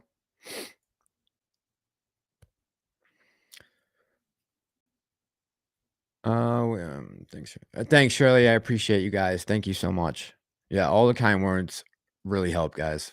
Honestly, especially on the days when you get down or you're tired or you just don't want to talk about AMC today. This is what brings me back. Did anybody notice? Good morning, David. Top of the morning to you. On the AMC earnings call at the end, when the institutional shareholder asked a question, Adam answered in a way that he'll focus on retail. So I actually missed the end of the earnings call because it got dropped and I never got to pick it back up again. But David's one of my other OGs, man. So I gotta shout you out, Dave. Thanks, buddy. 100%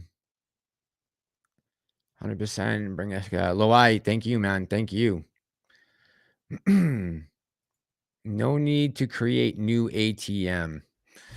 Did Goldman buy out Capital One? Can it be? Is asking. I don't know. I haven't seen anything about that. Possible though, can it be? I'd have to look into that.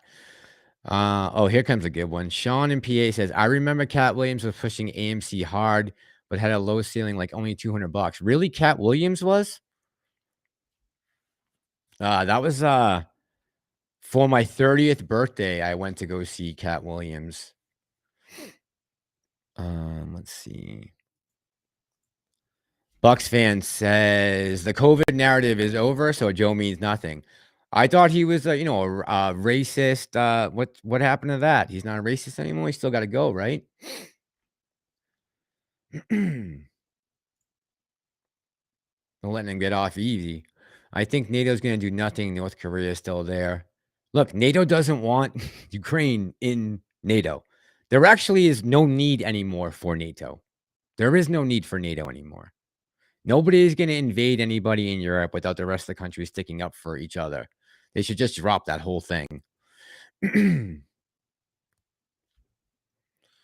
Let's see. Thanks for that shout out. Where's our fire on the TV? Hope you're still planning a trip to Ireland. Yeah, Dave, I am definitely. I am so anticipating House of the Dragon, and I am dying to go to Ireland, and I am definitely still coming 100%. As soon as this thing touches off, I'm going to take a nice long vacation. Joey, I feel like tomorrow is going to be another day in the market. We could see some price action because a lot of people think things are going to happen tomorrow. So it's possible we might see some buying right when, we open in the morning, right when the market opens, that we'll see some buying pressure. because of anticipation from whoever, whenever. But I think we'll end the day somewhere around or under. I hate doing this. No, I don't do dates, names, or I don't do dates, times, or prices. I think tomorrow we'll have a decent day. I hope we make it. I hope we get over $20 tomorrow and crack that, because that would set up nice for Monday. Let's see. Matt Williams, Bob Saget, and Chance the Rapper. Yeah, we lost Bob Saget, right? It was Eddie Griffin. Okay. It wasn't Cat Williams.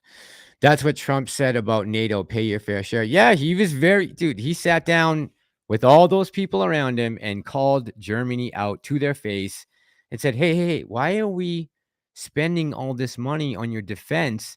And here you guys are building a pipeline with these people that are supposedly a threat to you. What do you think? Can we pull back some of our money from NATO? Because we got a lot of problems here at home right now. Look, I don't agree with a lot of Trump's characteristics. I don't agree with a lot of the things that he said, a lot of the ways that he acted, and I think he was a hothead sometimes. But as far as running the country efficiently, he did a good job, in my opinion.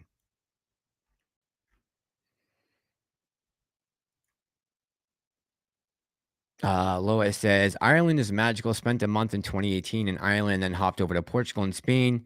Yeah, I'm really excited to get to Ireland. Very excited. I want to get to Portugal and Spain too. I want to go see Nazarene in Portugal.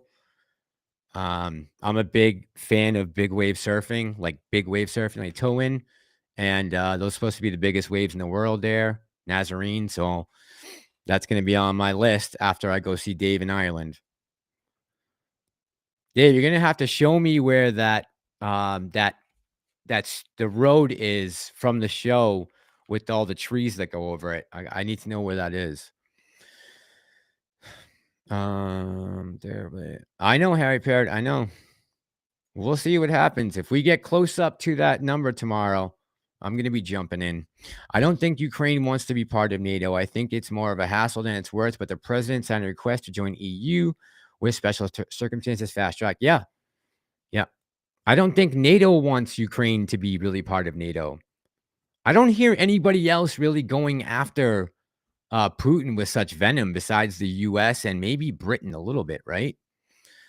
VOA Apprentice says, where's the 350 million coming from to give to the invasion? Where'd the debt ceiling go? Good question, VOA Apprentice. They got money for that. Trust me. They got money for that. Who's your proud? What's up, buddy? Trump should have kicked the UN out, and they're still here. Trump had a great policy, though. He did, man. He did. As far as running the country, I don't have an issue with the man. There's a lot of things I didn't like about him, but when it comes to running this country, I think he did a good job. Fast track was only ever used once in 1991 for East Germany. Right. And then Dave, what wasn't there the Minsk Accords back in I want to say like mid 20 teens, the Minsk Accords, right? Which were basically saying that NATO would not be expanding anymore. And so the US has consistently reneged on that. You can only push someone so hard until they're going to push back. And just like they were all up clapping last night talking about how they're putting all this pressure on the rich oligarchy, be careful. I wouldn't want to be in the crosshairs of someone with cybersecurity measures that I can't beat. So that's all I'll say about that. Be careful when you kick a hornet's nest. You might get stung. All right, Dave says, those trees are called the dark hedges. You haven't been there. All right. Sounds good. We'll do the trip when I'm there. We'll bring lots of Guinness. You know the deal, Dave. Okay. Well, he is not good. I'm really going to bed now, Mass. I can't stop listening. Good night, CN. Have a good night. Thanks for stopping by and getting involved. Appreciate you.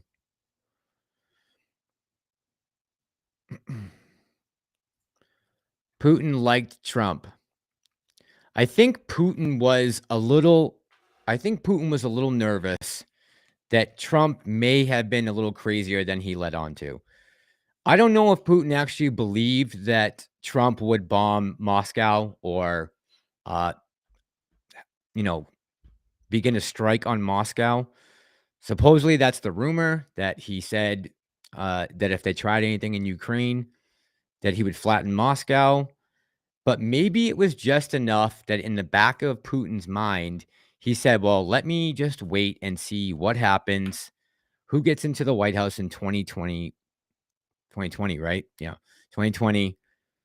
And let's see who gets in there, and then I'll figure out my strategy.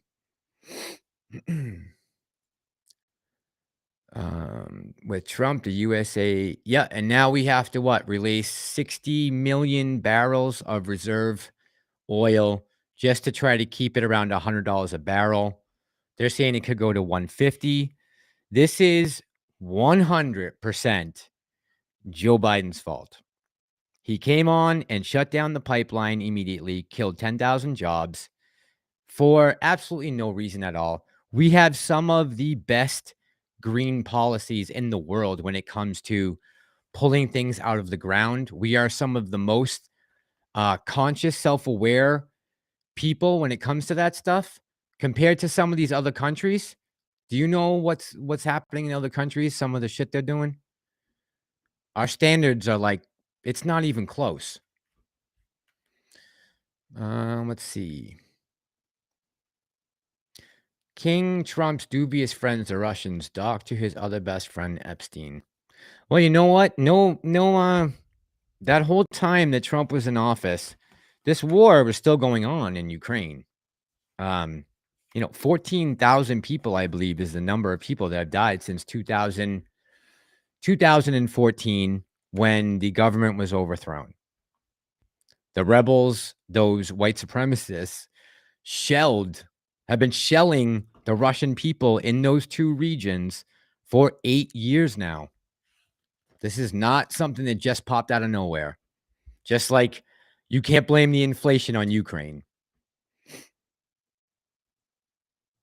Georgia and Albania want to be part of the EU too, and that would extend the EU borders to Iran and more of Russia. Yeah, David, I mean, it's just a matter of self-preservation. There's really no need for NATO anymore. There's definitely no need to increase the size of NATO. What is one of the stipulations to be in NATO? You have to have a certain size military. You have to have certain size and certain armaments with you to be a member of NATO, right? So who does that benefit to make Ukraine a NATO country? The one big stipulation is your force, your military forces in your country.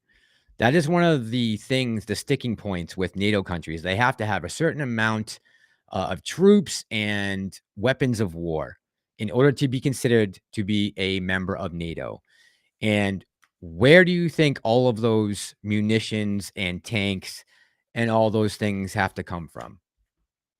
Lockheed Martin, Boeing, you name it. All of the military industrial complex businesses in this country are all going to get wildly rich from Ukraine becoming a NATO country. But Putin put a stop to it for the time. Yeah, I know. Seriously, Walter, I know. It's not much.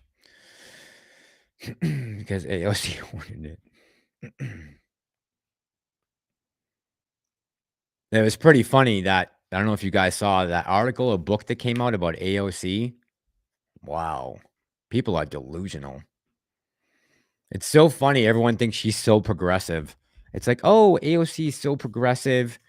She's, she's just independent. I mean, look, I know the Boston bartending scene pretty good. And Sexy Lexi, She knew how to pour a drink. Let's put it that way. Did Ukraine agree to give up their nukes for protection? So VOA Apprentice, I believe when the USSR split up back, 20, 30 years ago. Yeah, Ukraine had to give up its capabilities for nuclear war. I believe the missiles got returned to Russia, but if someone in the chat knows if that's correct or not, you can definitely fix me. Don't take my word on that. The cherry-picked inflation numbers will come out to on the 5th. It's a good question, Bucks fan. I mean, I would love to say it's going to be down, but I don't think we'll be down. If we break even and don't go up, I'll be ecstatic. At least then we're heading somewhat in the right direction. We're not going up anymore. David says, in 2014, when Russia took Crimea, all fresh water came from Ukraine. Ukraine built a dam that blocked fresh water going into Crimea. It's slowly drying in reverse. So bad for Russia. That's bad for Russia, right?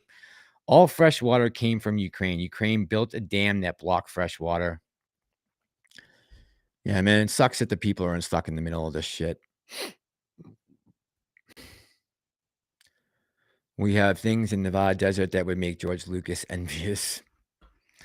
I was watching George Carlin the other night talk about politics and the government and democracy. And man, that guy nails what's going on right now. And it was like, I think it was like 15 years ago he did a special. But if you go back and watch or just look up online, George Carlin talks about government or, politics. It's pretty hilarious. He absolutely nails everything that's going on.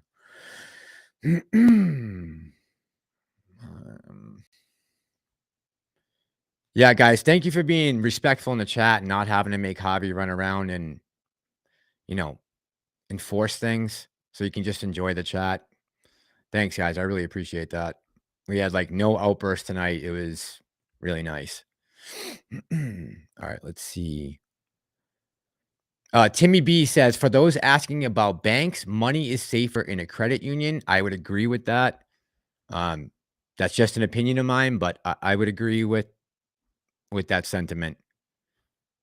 Your money is probably a little safer in a credit union than it may be in a bank right now.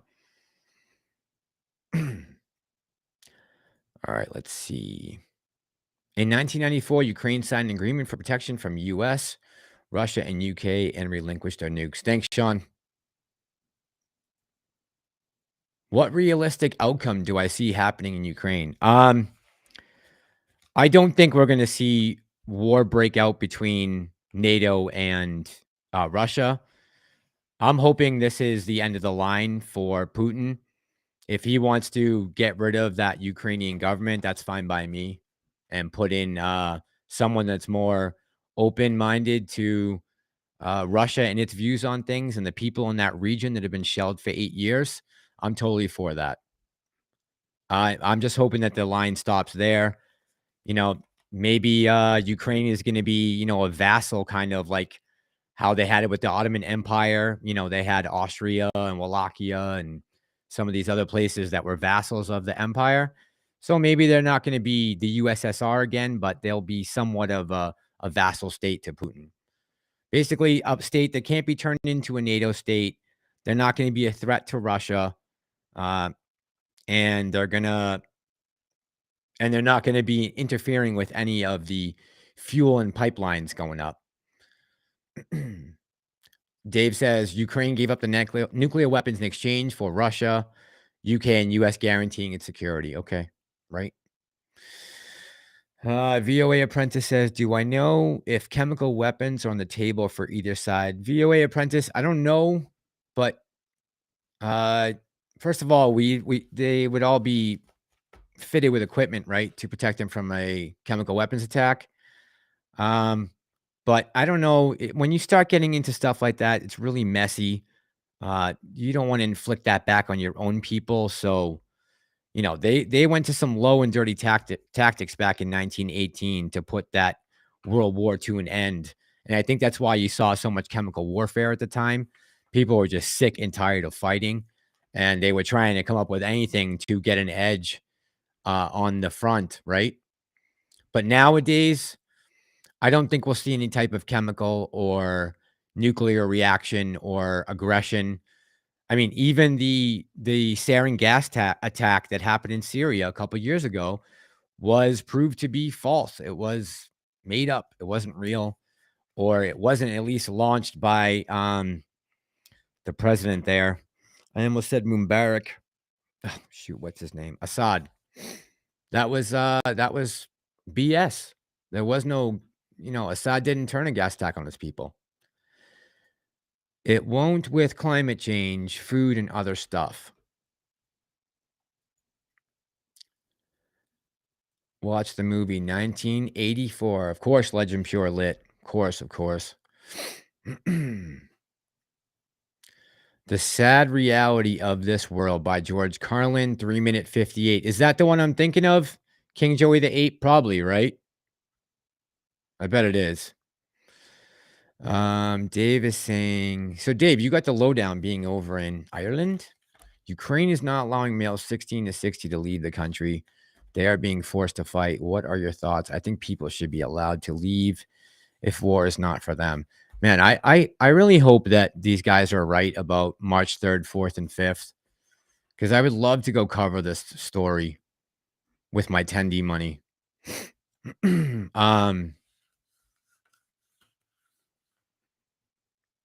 Yeah, I think people, of course, Dave, should be allowed to leave if war is not for them, of course. Look, this guy, go back and look at Zelensky's track record. Dave, I don't know if you know about the conflict or not, but Aron Mate on Substack does an excellent job of breaking down this whole story. Winter on Fire on Netflix is a documentary you can watch.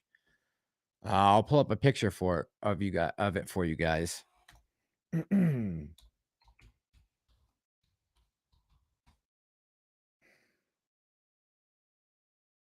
I'm gonna pull a picture of this.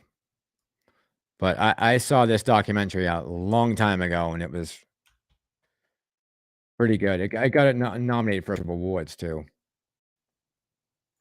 If you have Netflix, if not, email me, and I'll give you my code. Okay, hang on.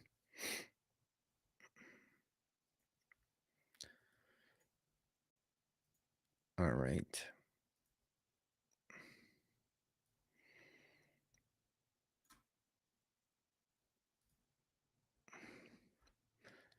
All right, guys, I'm going to pull up this graphic real quick. Let me know in the chat. Has anybody seen Winter on Fire yet on Netflix? It's older. It's a couple years. It's been out for probably about 5 or 6 years now, I'd say, maybe even longer. But it was a really well done documentary, that's for sure. All right, here we go. I'm going to put it up on the screen for you guys right now. So if you do happen to go over to Netflix at some point, this is what it looks like. Did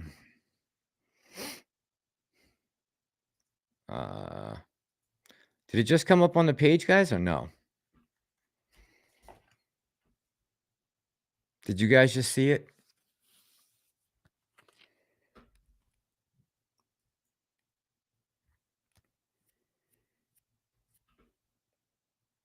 I don't know if you guys can see or not.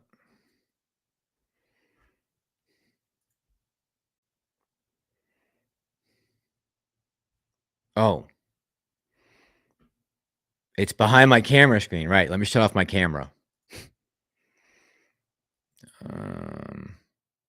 Yeah, I gotta make this smaller, right? There we go. Okay, now I know where to put it. Hang on. Numbnuts. My bad, guys. Dope.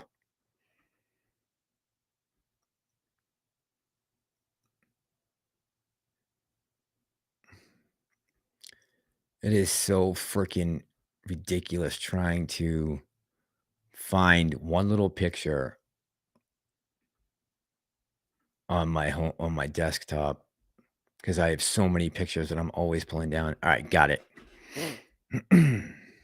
Okay, so this is what the video looks like. I'm going to take this off.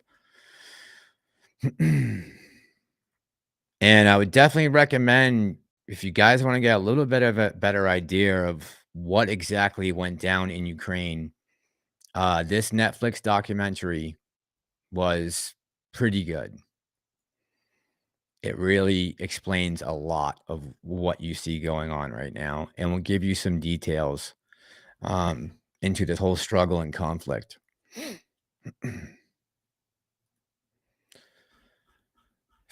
Okay. Do I want to live in the Stone Age? Most will die within a year. Oh, okay. Hold on one second. Yeah, EMPs cannot kill you. To answer my question into Euro history a bit, I think it's down to fuel. Russia spent 20 years running pipes around Ukraine to avoid tariffs. Ukraine found large reserves that can compete against Russia. Right. And all of a sudden, back when Joe Biden was vice president, Ukraine got some huge contracts. They were also awarded a ton of weapons. Then Joe Biden's son was mysteriously, with apparently no experience in oil or gas or business or anything like that, was offered a $500,000 a year position on a board of Burisma. And here we are.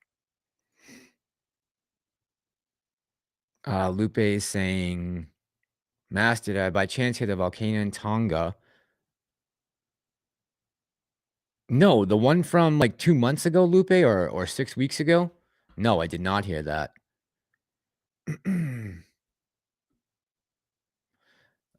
Edward says, yeah, Edward, check it out. I mean, you might not like it, but you might enjoy it. You never know. You never know. VOA Apprentice, thanks, man. I appreciate you. I appreciate you, man. Where can it be? Says, where there are many synthetics during the Berkshire squeeze. I believe it was the biggest squeeze per share price wise. Can it be? I would have to look into that. Let me write that down. That's a good question. I don't know. Did Berkshire have a hard squeeze? I'm going to look into that. I'll get back to you on that. Can it be? I'm going to look into it. Let's see. All right, Walter. Walter is saying, I'm out. Good night. Keep the face. Stay positive. Great job. Last night. Just still going. Yeah, Walter. Thank you, man. I appreciate you. One of my OG subscribers. This guy took a chance on me when no one else would. So thank you, man. Went to 445,000 a share. From what though can it be? Like what was what was the price when the squeeze started? It was on YouTube. Lupe says it was on YouTube. Okay, Lupe, I'm gonna do that, man, for sure. How do people with no experience get a 5? Your father is the vice president of the United States, and Barack Obama is the president. Army Man 65D says Biden's son, Pelosi, Kerry, and Romney's sons all in on the take. Money laundering. Yeah, they're all in the game, right? I mean, they're not able to hide anything anymore, and playing dumb about it is not working either. I mean, why is it that these guys are allowed to make policy decisions and then play the stock market off those decisions? And why are they allowed to take donations from people who they can directly impact their stock price?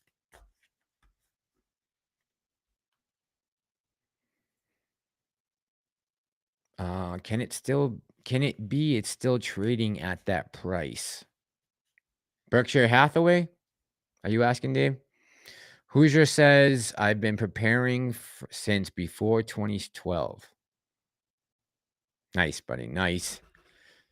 Oh, Chad saying that to Hoosier. Okay. Nepotism at its finest, says Bucks fan 03. Yes, it is nepotism at its finest.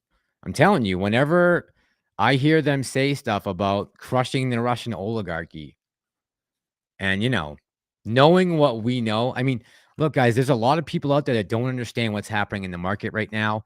They don't even understand what's happening in Ukraine right now. They are on some total other shit, right? At least we have the facts straight here. But these people have no clue what's going on. But people are waking up, right? They're looking to pass legislation to outlaw that. Gary Gensler should already be on that. I mean, the fact that people in the Federal Reserve are insider trading, like, come on. At what point is enough? Like, at what point do you say, nah, you got to go to jail for this? I'm sorry.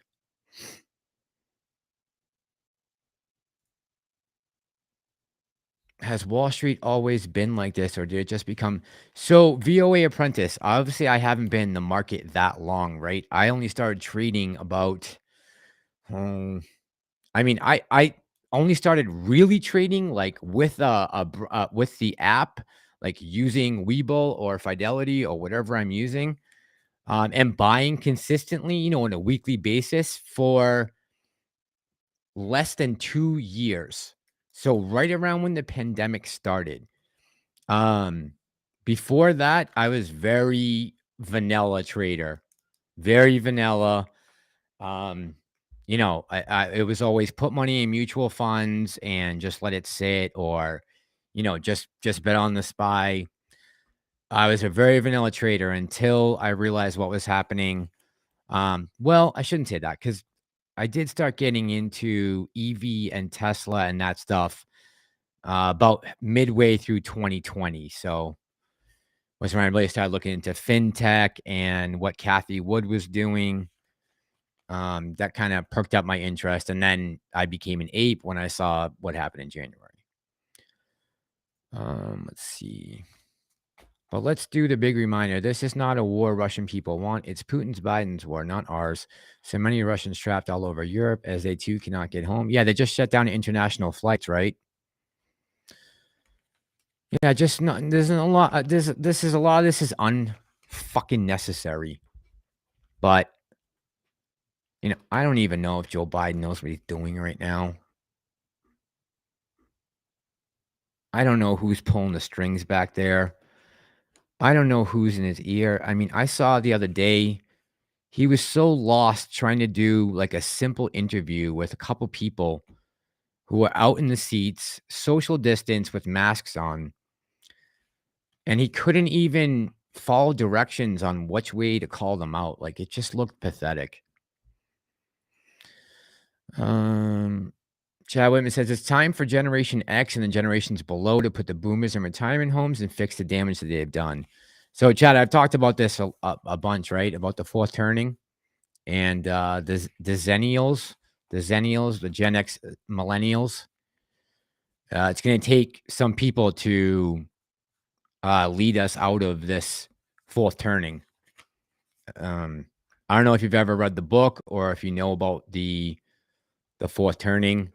The concept, but check it out sometime. I'm gonna plan on doing a video series about it, explaining and breaking it all down. I think it's fascinating what these guys came up with. 30 some odd years ago. They even coined the term millennials. That's where the term came from. Was from these two guys writing this book. Let's see. Dave, thanks for all that info, man. Appreciate that. Samira asked, do I still think that big institutions selling can hurt the price of AMC? Just in small increments, Samira, not overall. Let's see. Corey says, dude, everyone gets in there and gets a secret closed door meeting with elites, and elites say their way or highway. Yeah, remember what happened when AOC thought she was going to make a big stand in front of Congress? And it was something about giving a loan to the Israeli military or something like that, or funding for the Israeli military. She made a big stink how she was going to stand up to it and not vote. And she got talked to in the corner by Nancy Pelosi. Nancy Pelosi was like, called AOC over and was like, honey, that's not the way you vote. Let me explain. That happened. You can see it. It's on video. Oh, he was already on Stewart. Okay. All right. I'm gonna have to check that out when I get done here. Definitely. Hey, Joanne, what's up, brother? Boycott AMC BS. Why? Why is Yellow Flash saying that? Oh, he don't want to go to war with me. Why is Yellow Flash saying that? Because I watch Yellow Flash sometimes. Chad says watching Biden is like watching a crazy Weekend at Bernie's, right? Joey, what did why is he saying boycott AMC? Mass, AOC, and Pelosi. I want to know why Yellow I saw that Jeremy from the Quartering was talking about that too a while back. I never mentioned it because I didn't want to spread any FUD, but since they are charging extra for Batman. Oh boy, really? All right, looks like that'll be in tomorrow's video as well. All right, thanks for bringing attention to that, Joe. Appreciate you, man. Joe has been with me for a long time. I don't know if he was with me before 100 subs, like Walter and a couple of the other guys are in here tonight, but yeah, man, Joe was with me for a while. All right, I'm gonna check that out and see what they say. Who's going to see Batman this weekend? Just out of curiosity.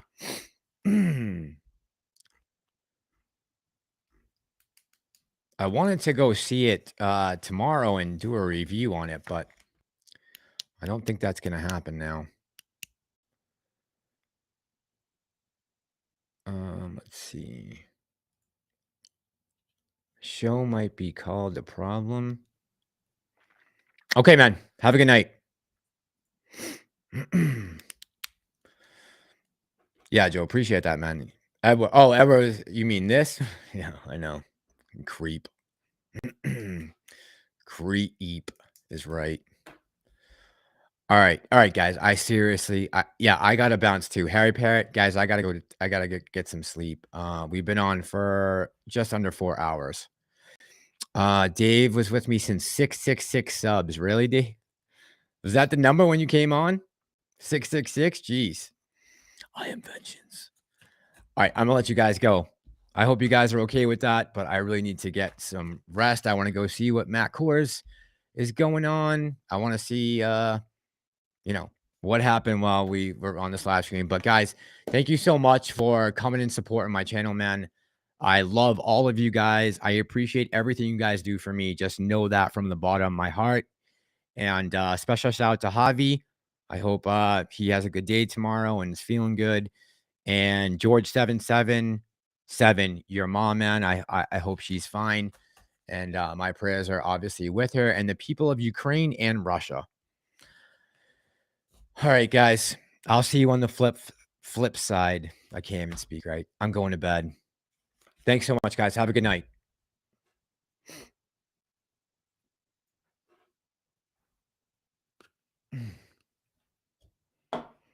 Holy smokes.